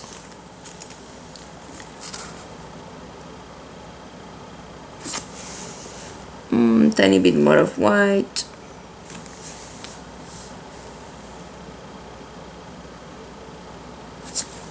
Let's take a tiny bit of water.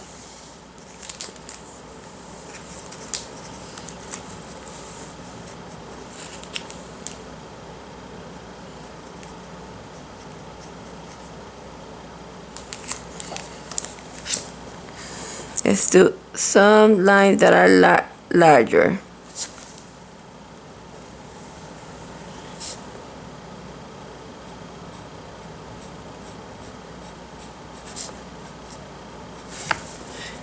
And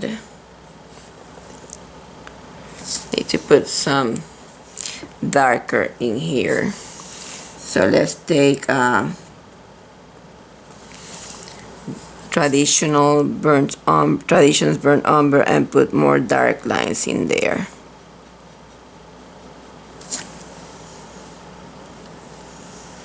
Traditions burnt umber. Okay, traditional burnt umber. And I need to darken in here with the tradition burnt umber. And let's take a flat brush. And let's take a tiny of tradition burnt umber plus oyster beige. Forgot where I was in here. Let's take more of the traditional burnt umber. And maybe some soft black.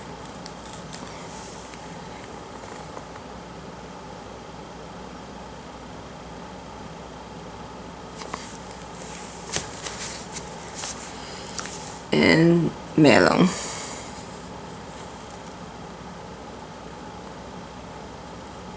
A tiny bit more of the melon.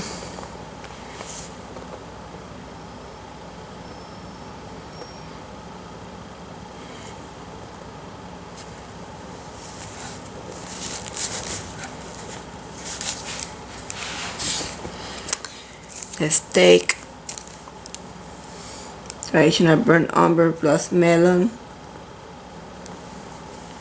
and fill these ones.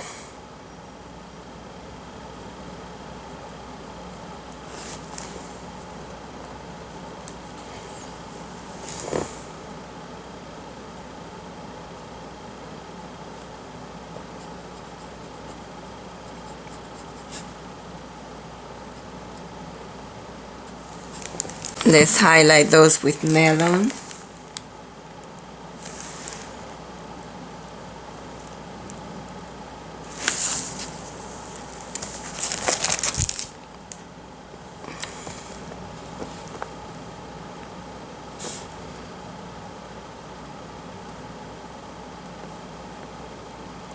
Maybe we should do that as we should do that with some extender, I think. Let me see. Yeah, it is too strong if we don't do it with the extender. So let's take extender and put extender in there. And then we can put a tiny bit of highlight of melon.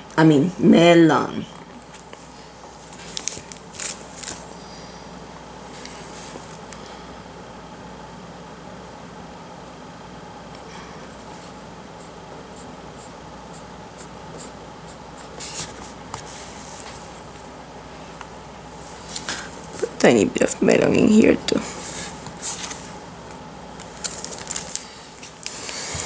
I have to do that again. But let's fill in this one in here with the Traditions burnt umber.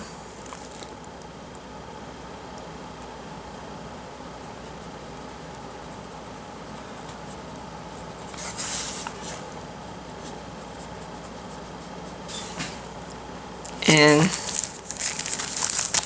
let's take a liner and soft black.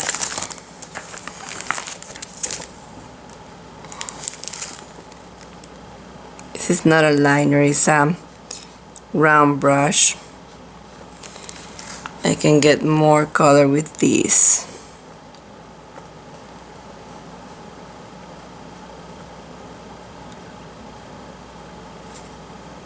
And then what I'm gonna do is start putting some of the, I'm gonna put some with a liner. This time with a liner I'm gonna put some of the oyster beige in here.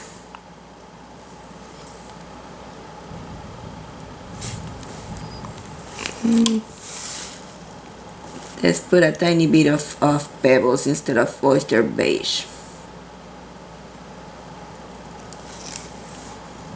Okay, so pebbles.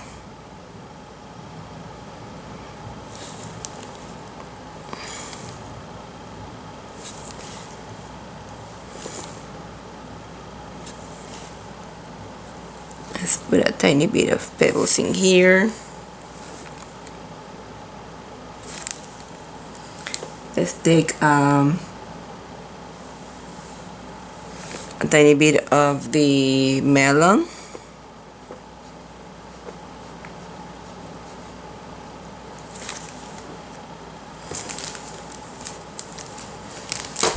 Melon.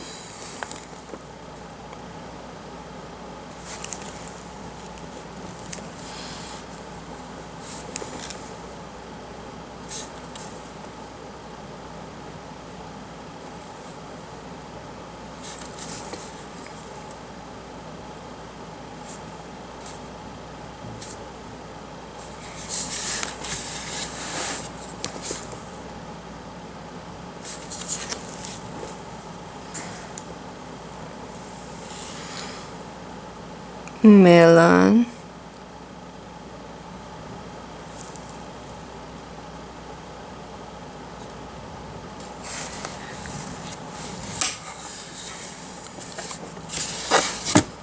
Think I have to put extender to put this melon in here.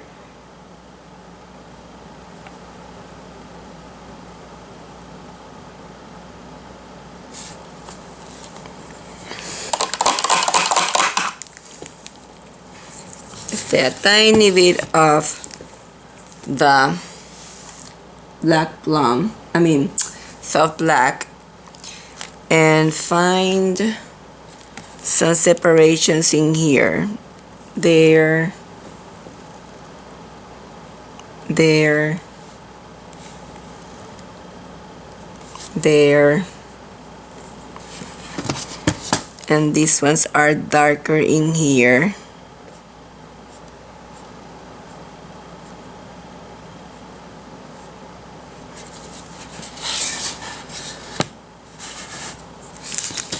And also, and we are in the soft black, these ones are darker.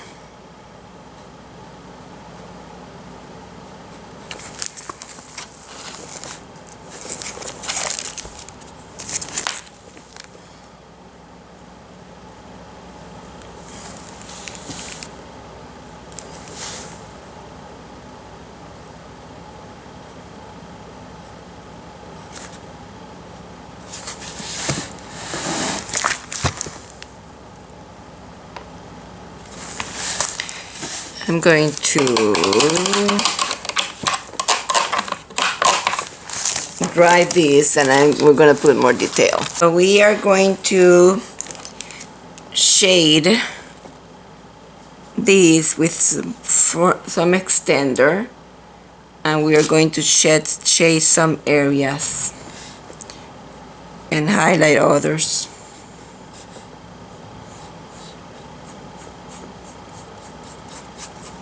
So let's take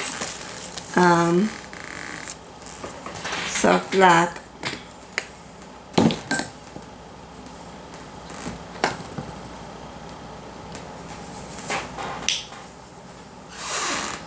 put in fresh soft black, and I am using a number 12.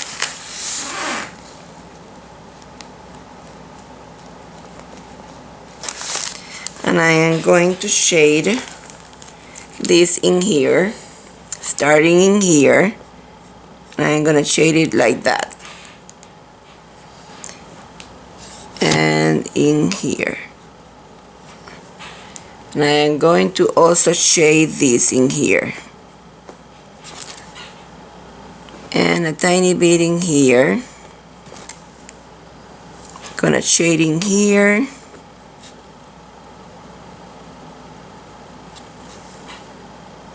And I'm gonna shade in here. And I'm gonna shade. Gonna put a tiny bit more on my brush. I'm gonna start the float again on my brush.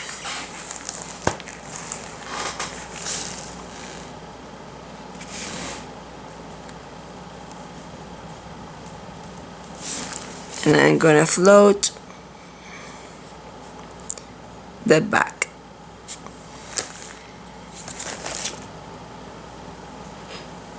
Gonna float in here and in here.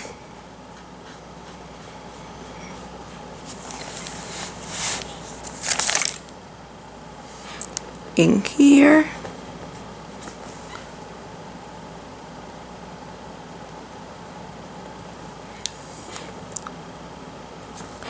Okay, so much for floating. Let it dry. We have to do some more highlight, but I'm gonna let it dry. Let's make sure we have the eye the way it's supposed to be. Take a tiny bit of that soft black.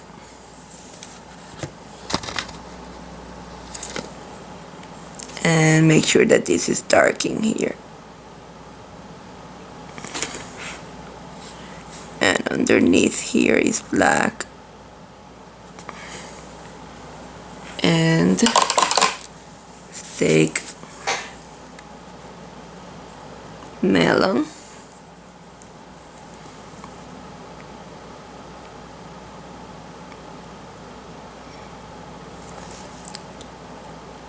And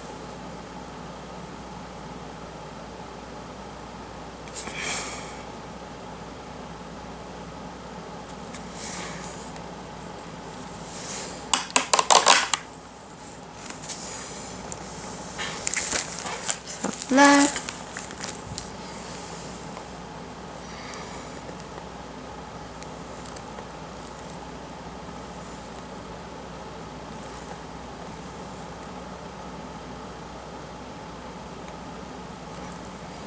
So black in there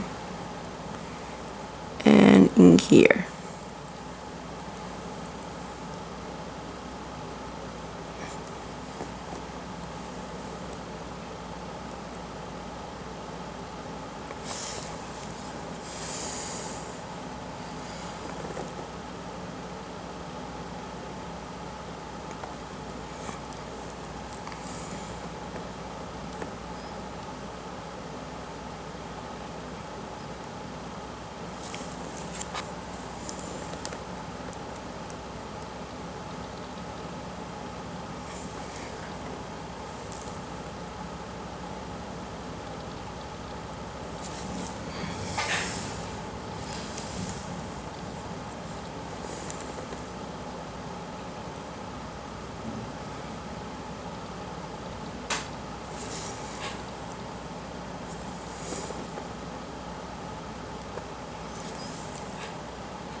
Let's start working on the flowers. See, we can call the hummingbird done, and we have to work on the two flowers that we have in there. One have, none of them are complete. Let's see. They're not important. The most important part of this painting is the hummingbird. And these two flowers are just gonna only be peeking in there, and we're gonna paint them with pinks. And let's start with the big one. What I'm gonna do, I'm gonna put some pink colors in here, and I will be right back. I don't want to bring any more colors to this composition, so I'm gonna try to use the same ones that I have in here. So first of all, I'm going to start, and this is a number 8 brush.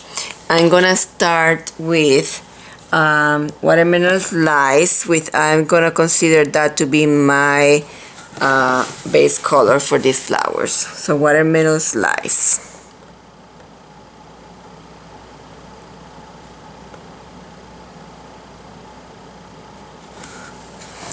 And we're gonna need a highlight color. Let's just base coat this petal in here. And we're gonna have to put more than one base coat because it is a very transparent color.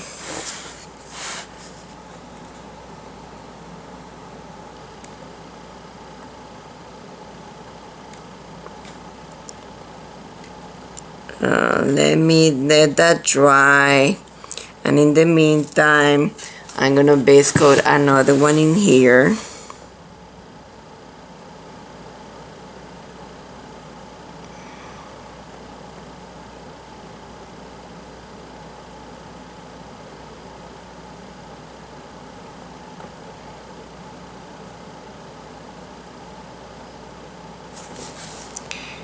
And let's see, I'm trying to figure out if I use black plum to shade. Let's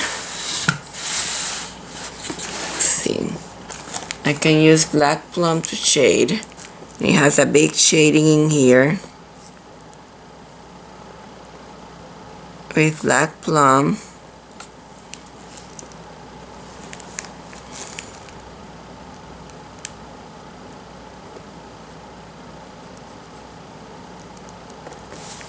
Then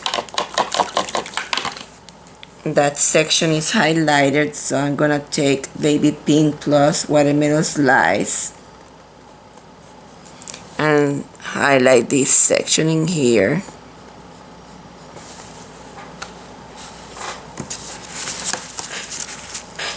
Let's take a tiny bit of watermelon slice and put a tiny bit of watermelon slice in here.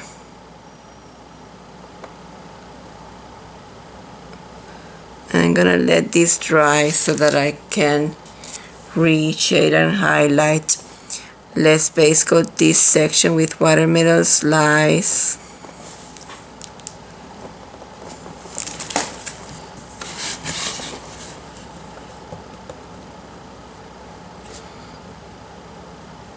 Can always use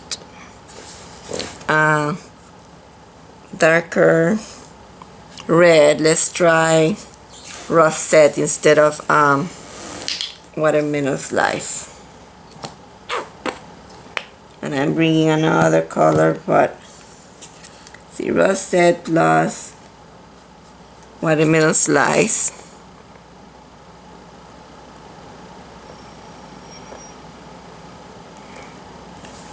I have to let that dry. And let's put another coat of watermelon slice in here.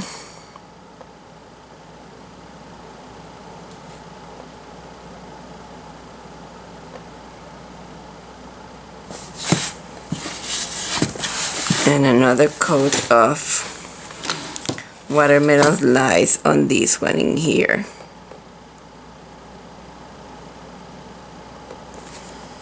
To do this in stages. It's gonna be very hard to paint on one stage because the colors are too transparent and the background is too dark. Let's put watermelon slice in here.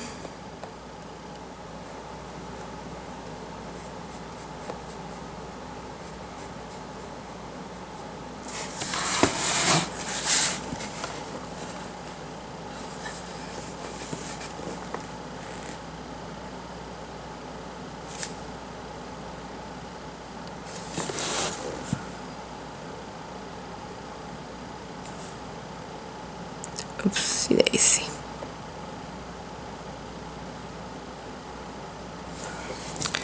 Okay, let's put a second coat or third coat probably of the watermelon slice in here and let it dry. I'm gonna let all my base coat dry. Let's see, I can put a second coat on this one in here.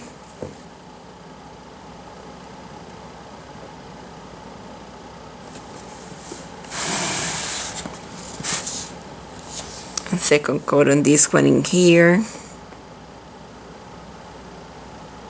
Probably leave that one, is not dry yet, so let's put another coat in here.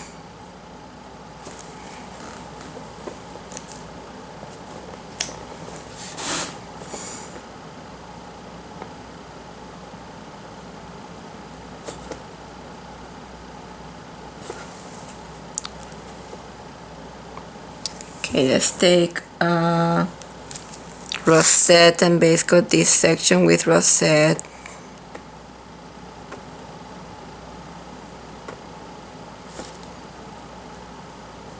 Rosette in there.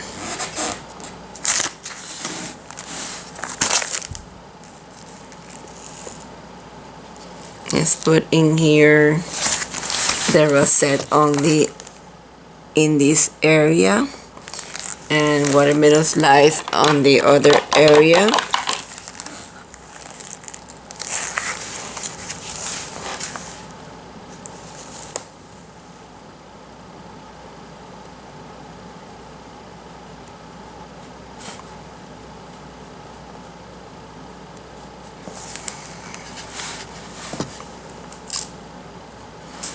Put watermelon slice on this one in here.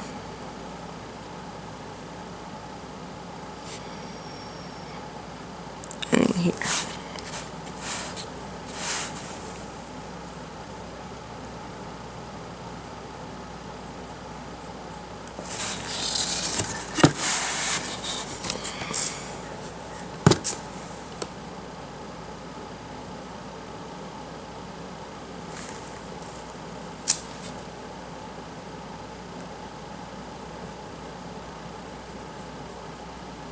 Okay, take that one in there with rosette plus watermelon slice.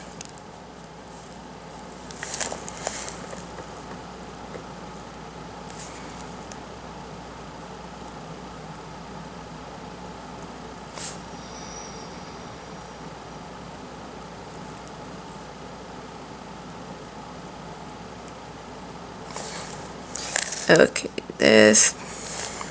Okay, watermelon slice and a tiny bit of rosette.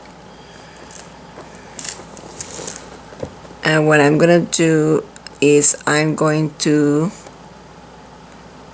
dry these so that we can continue.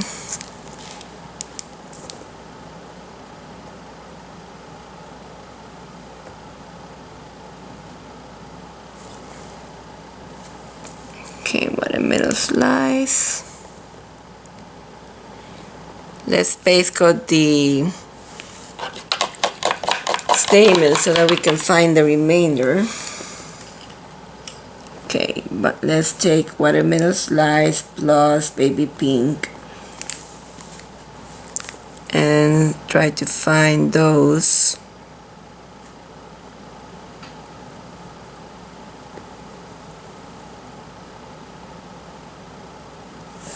One there.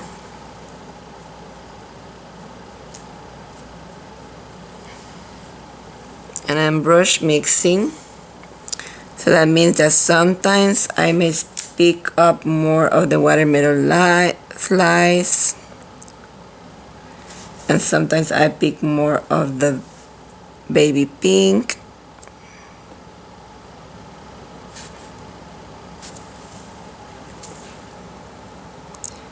Then base coating all these stamen with this baby pink plus watermelon slice, and I will be right back. And to separate them, you will paint some darker than others, adding a tiny bit of watermelon slice, or just using watermelon slice, and maybe you can add a tiny bit of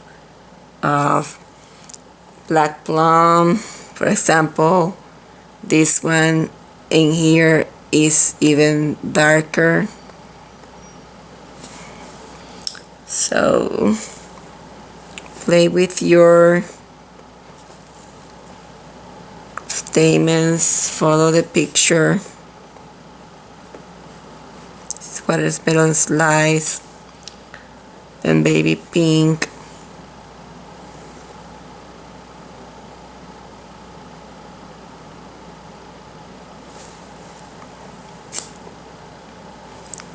This is just baby pink. Because some are very light. And some even are gonna have yellow later. So watermelon slice and baby pink.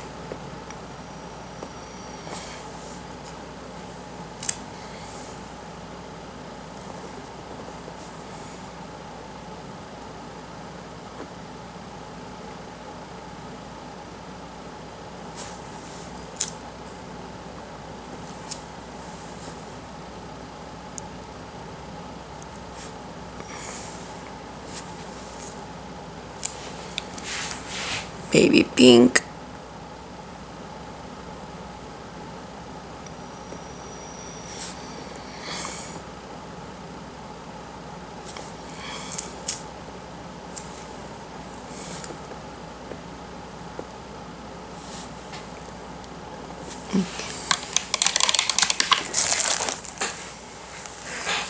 Watermelon slice.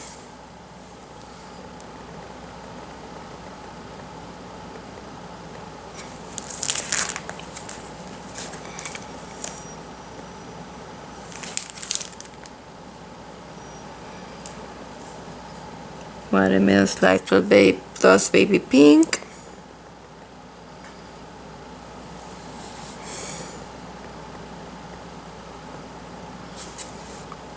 Watermelon slice.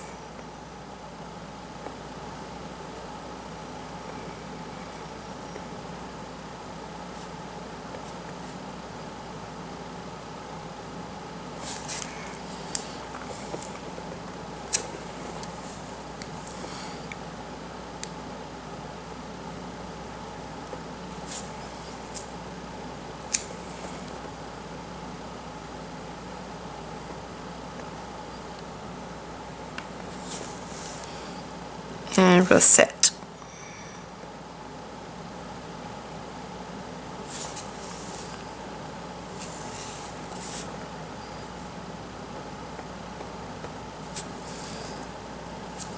My paintings are getting dry again.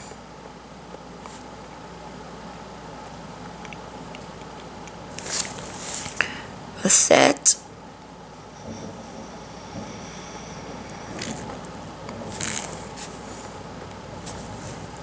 Watermelon slice.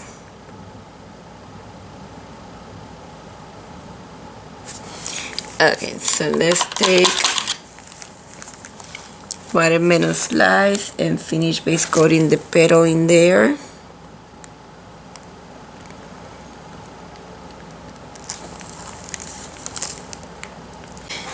The flower is base coated. Let's use some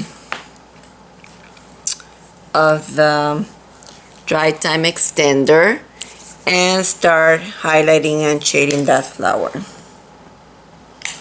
Okay, so we're gonna put dry time extender on the flower. And let's shade with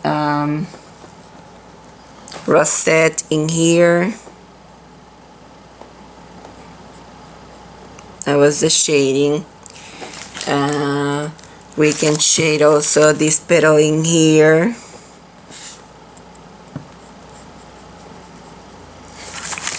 Which is on the dark side, and this one in here also was shaded. And this one has a tiny bit of shading, but not too much. And the one in the back is very shaded. And this one got a tiny bit of shading on this far edge. Okay, so now that we shaded, we're gonna dry again and put the extender again, and this time, and this is a very strong cast shadow in here, but we may blend that with the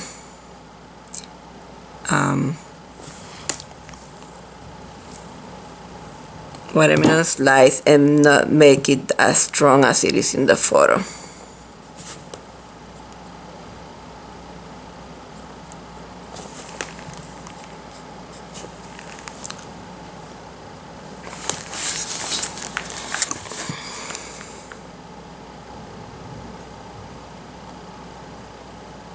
So I'm going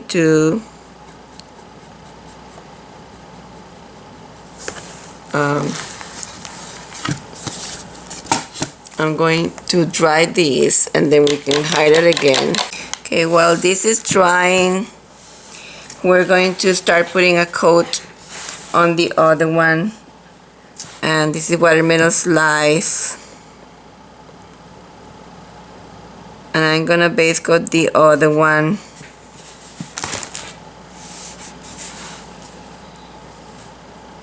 And let's put a tiny bit of rosette with that watermelon slice in there.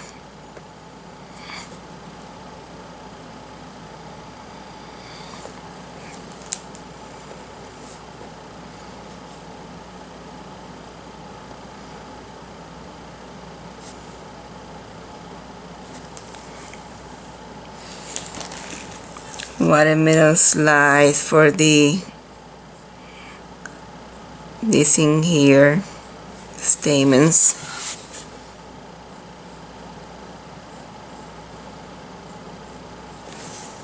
Need to find a lighter color. Anyway, let's put some extender in here. Let's do one petal at a time. Let's start with this one. And I'm gonna do a float of watermelon slice in here and in here. Let's put more color.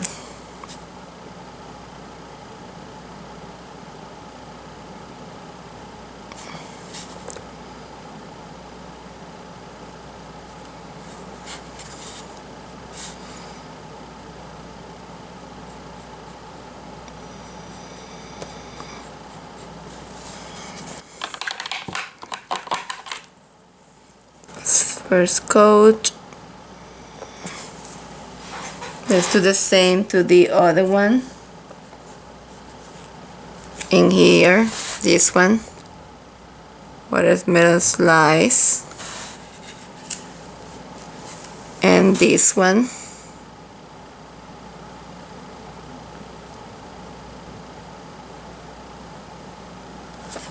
Let's take a tiny bit of baby pink with watermelon slice. Start highlighting this one.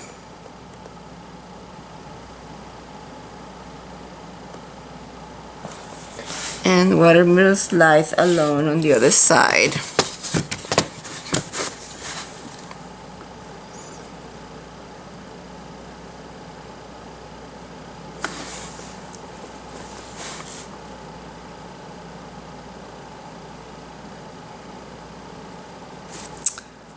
Dry too fast for me.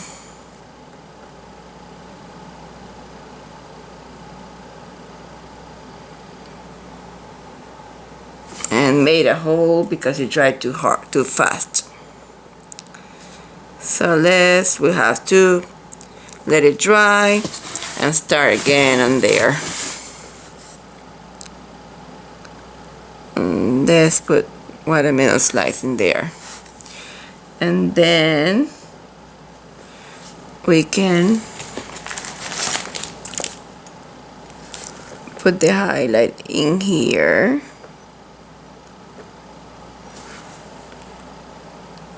And cast shadow is too dark, so I'm gonna put a tiny glaze of the watermelon slice on top of that cast shadow.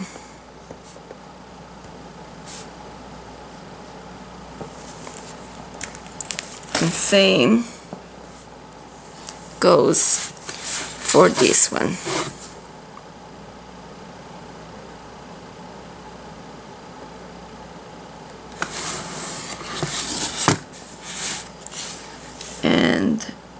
the same goes for here. Glaze.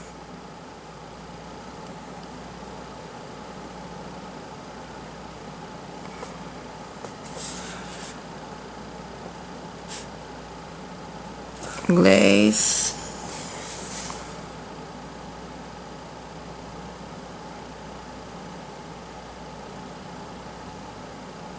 Of the watermelon slice.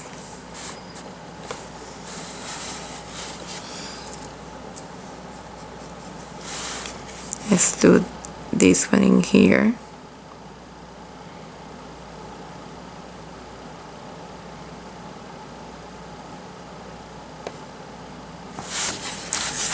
Let's try all this again. Okay, so watermelon slice in there.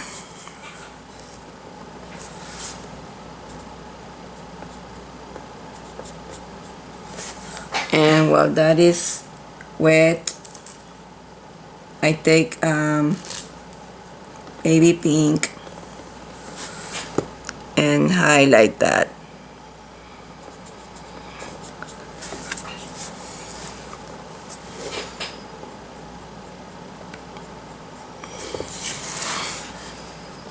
Watermelon slice, and at the end I blend the watermelon slice with the rosette.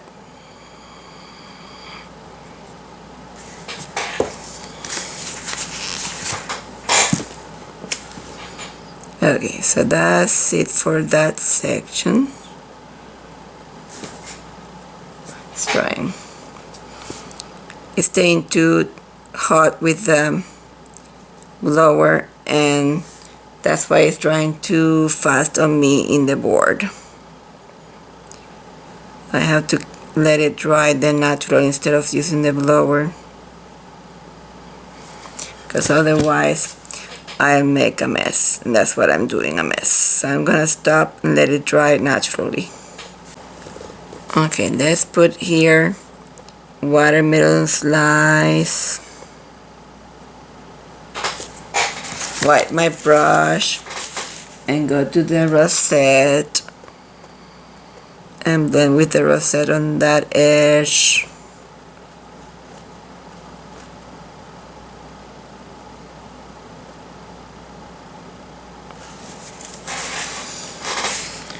Watermelon slice plus white. Plus baby pink.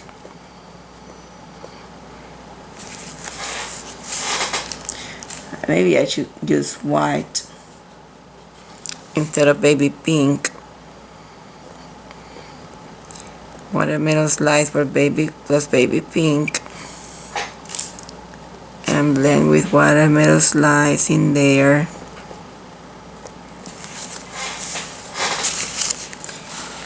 And then watermelon slice on that side and rosette on the other side.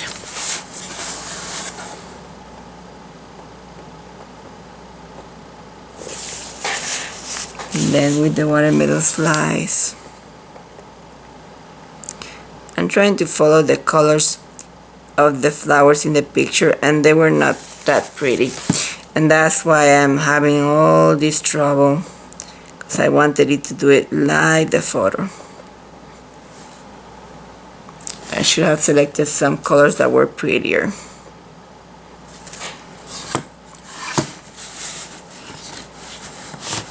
And then watermelon slice again in here. Now watermelon slice plus baby pink on this one.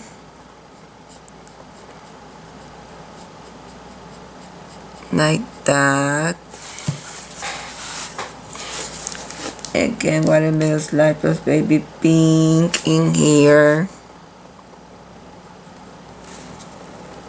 And in here.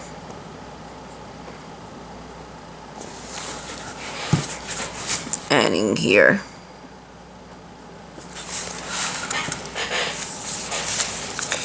Okay, let's let that dry. Okay, I'm gonna use a small brush. This is a size 0. And I'm gonna use it to base coat some cream areas that these have, and I'm gonna use oyster beige plus spicy mustard. So spicy mustard plus oyster beige, and I'm gonna blend those two colors and make a light yellowish color and apply that on some of these. This one here. There's section in there.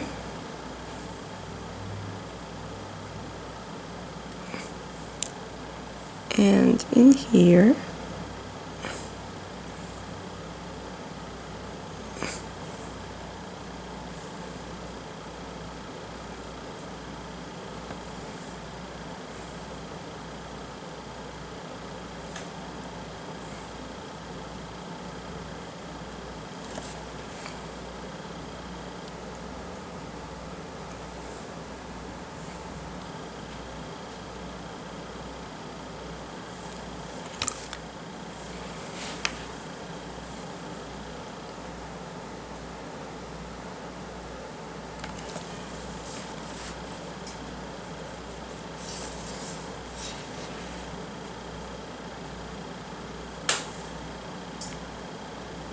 And then on the other side there are some too, even though we have not painted this side yet.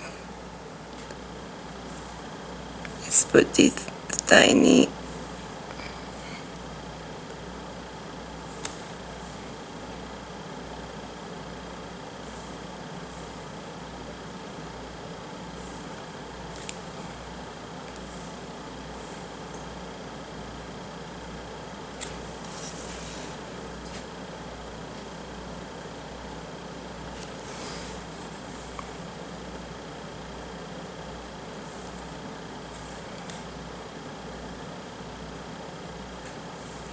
we may need to put that again later. Okay, let's take our watermelon slice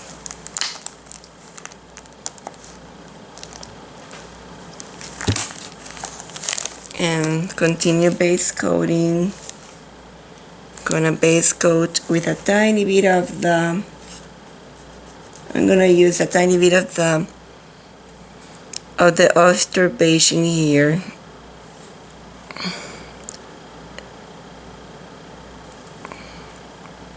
Some of these are also lighter.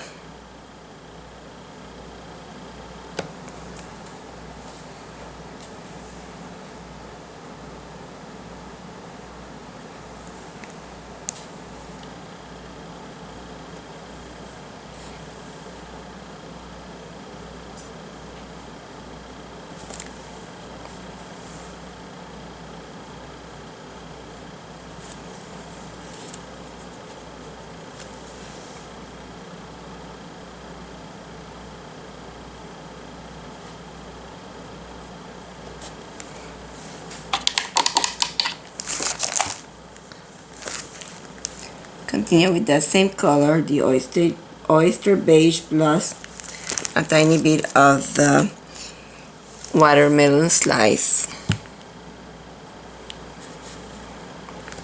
and base coat some of the light ones in here. This one is very thick. Then more of the watermelon slice and make this one darker.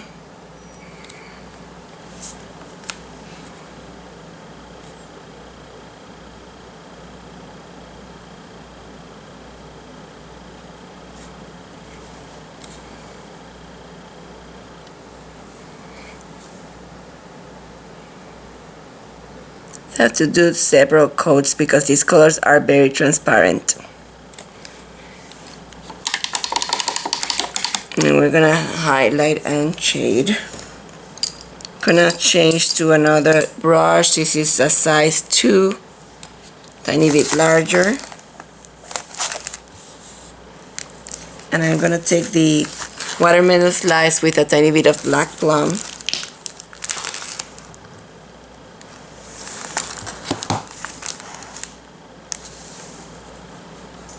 And we are still on the base coating stage.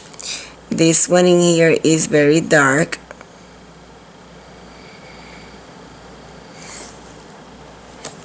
It continues in here.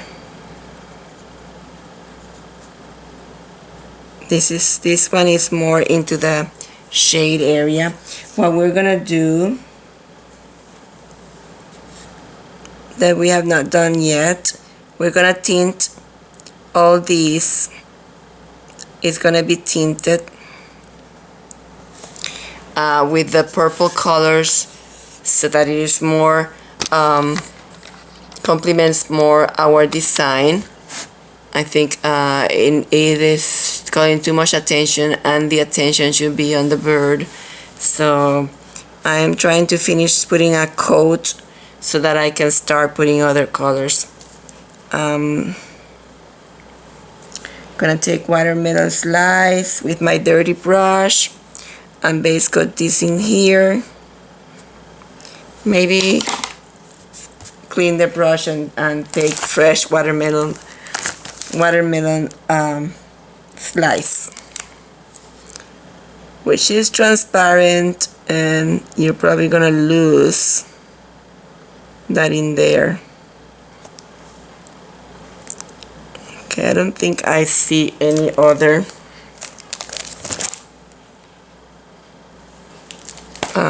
parts of these. Let's put a tiny bit of the watermelon slicing here.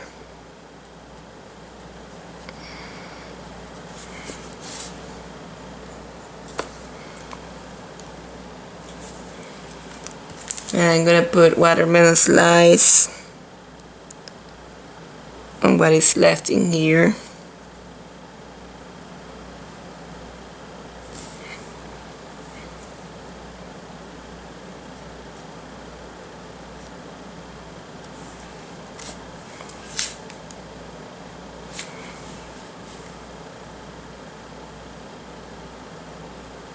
It's just a base coat. Okay, so we're gonna dry these so that we can use the extender and start glazing this. Okay, so we are going to put some of our drying time extender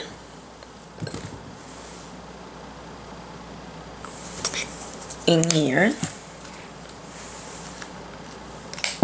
and that will help the acrylics be wet longer. Going to put some extender in here.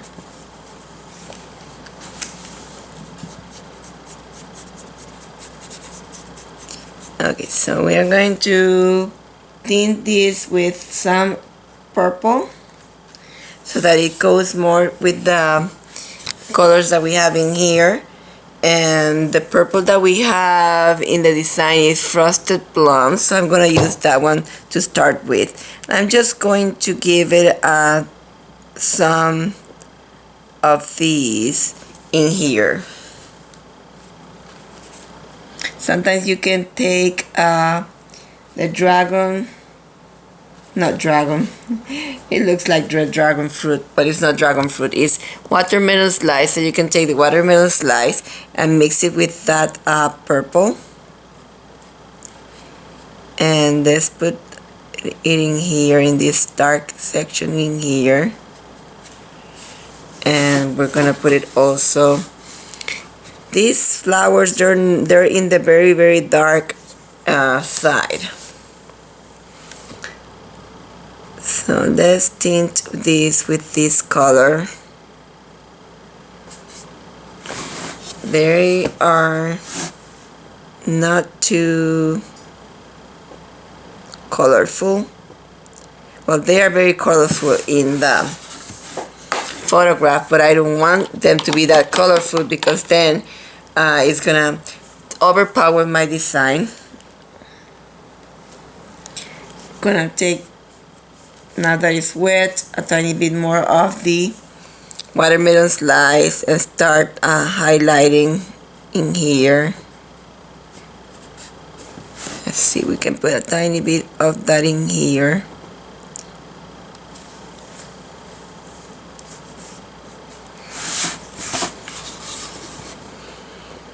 Let's put it in this section in the back and this section in here.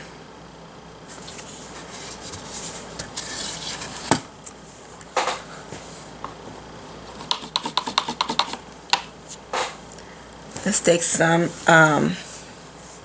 when you clean your brush with water, remember to remove all the water. And I want to have some of the black, I think we were using black plum. I put some black plum, and start shading. And I'm doing a float.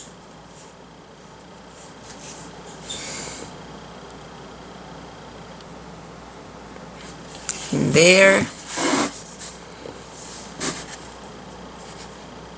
in here,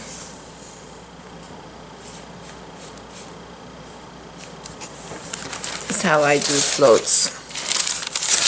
We have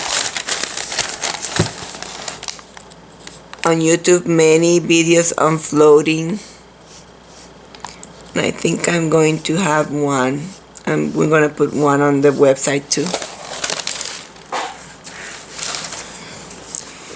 Okay, so here,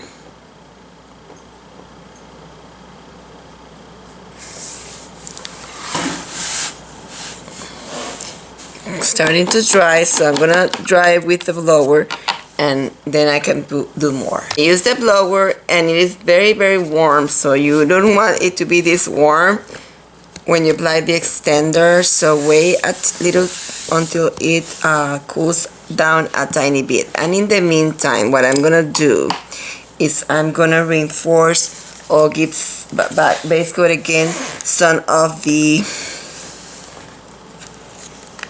stamens with a liner and the watermelon slice.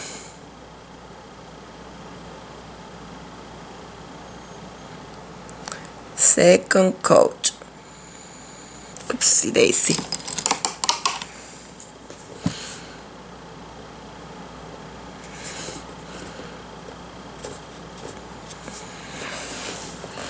So a liner and watermelon slice. Go back. The third time that you go, then they're gonna start to show. It's a very transparent color, so you have to go several times. So I'm gonna do that, and I will be returning as soon as I put another coat on my stamens. So back to the extender and blending, drying time extender, or extender and blending, whatever you have. Let's put it again in here. Now let's take some watermelon slice, plus we're gonna add a tiny bit of white so that we can highlight.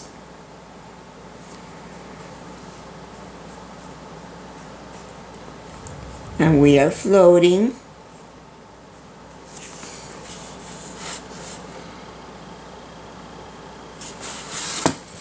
Let's see. I'm gonna go to white to see if white plus a tiny bit of the dragon fruit.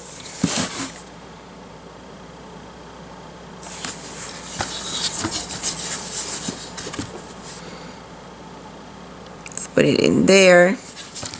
And then I'm gonna clean my brush, remove all the water, and put some of the watermelon and blend the edges.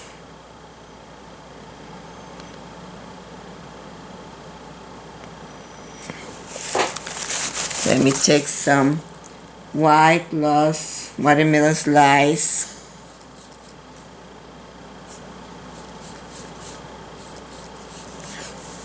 and we can put it in here.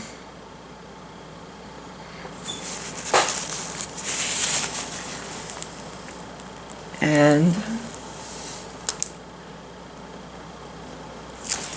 then we can take watermelon slice and blend that in there.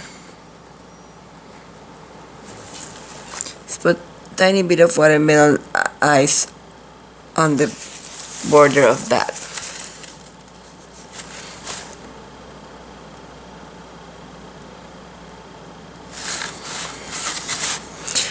That border will have to be repeated. Watermelon.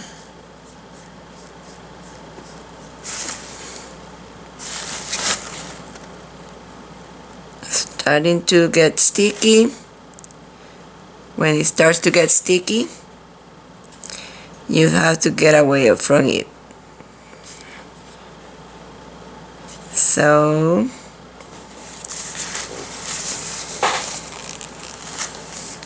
put some extender in here. Make sure you have a brush clean, because otherwise you're gonna put color in there. And watermelon.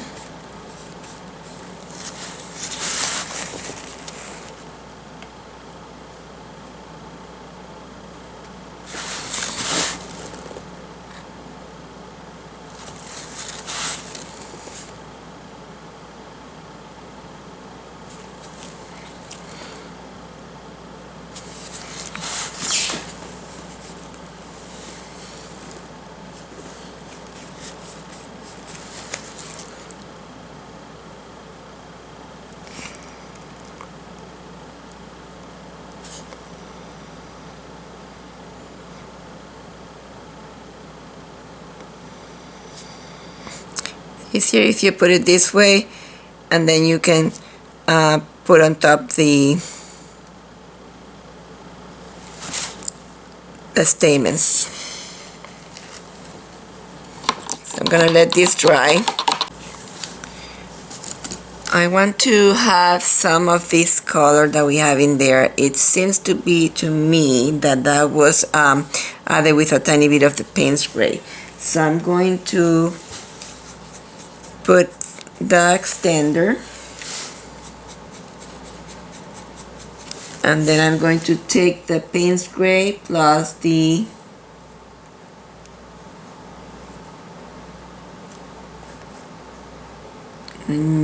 add the paint spray to the purple that we have in here, which is the frosted plum, to the paint spray, and that's the color that I'm gonna put in here.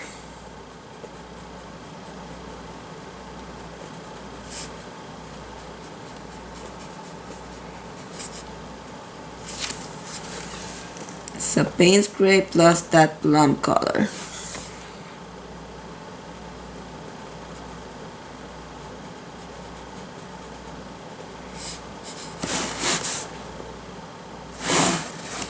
I'm gonna do the same for these ones in here that are in the shadow.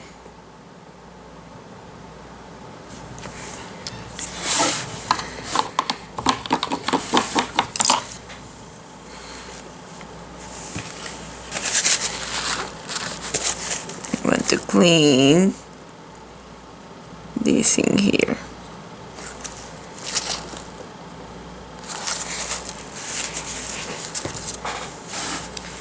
Let's take a tiny bit of that plum color plus white.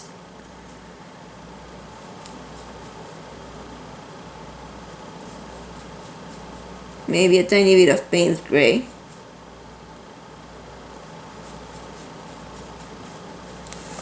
and then we can add that in there.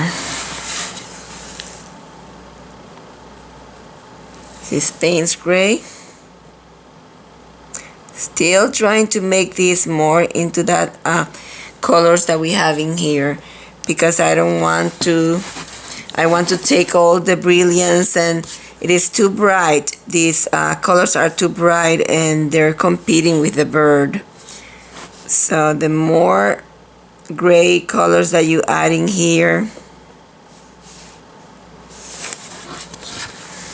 that's probably too gray. If it's too gray, you can add a tiny bit of the watermelon slice. Important part is that we're taking away all this brightness of this flower.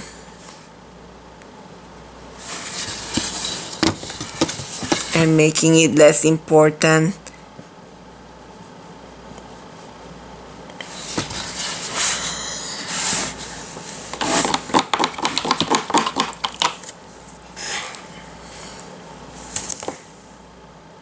Yeah, watermelon with white and a tiny bit of the plum.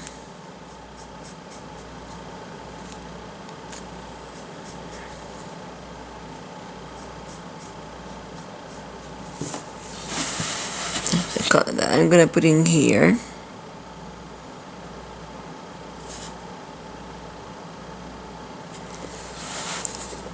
See how it is making it duller?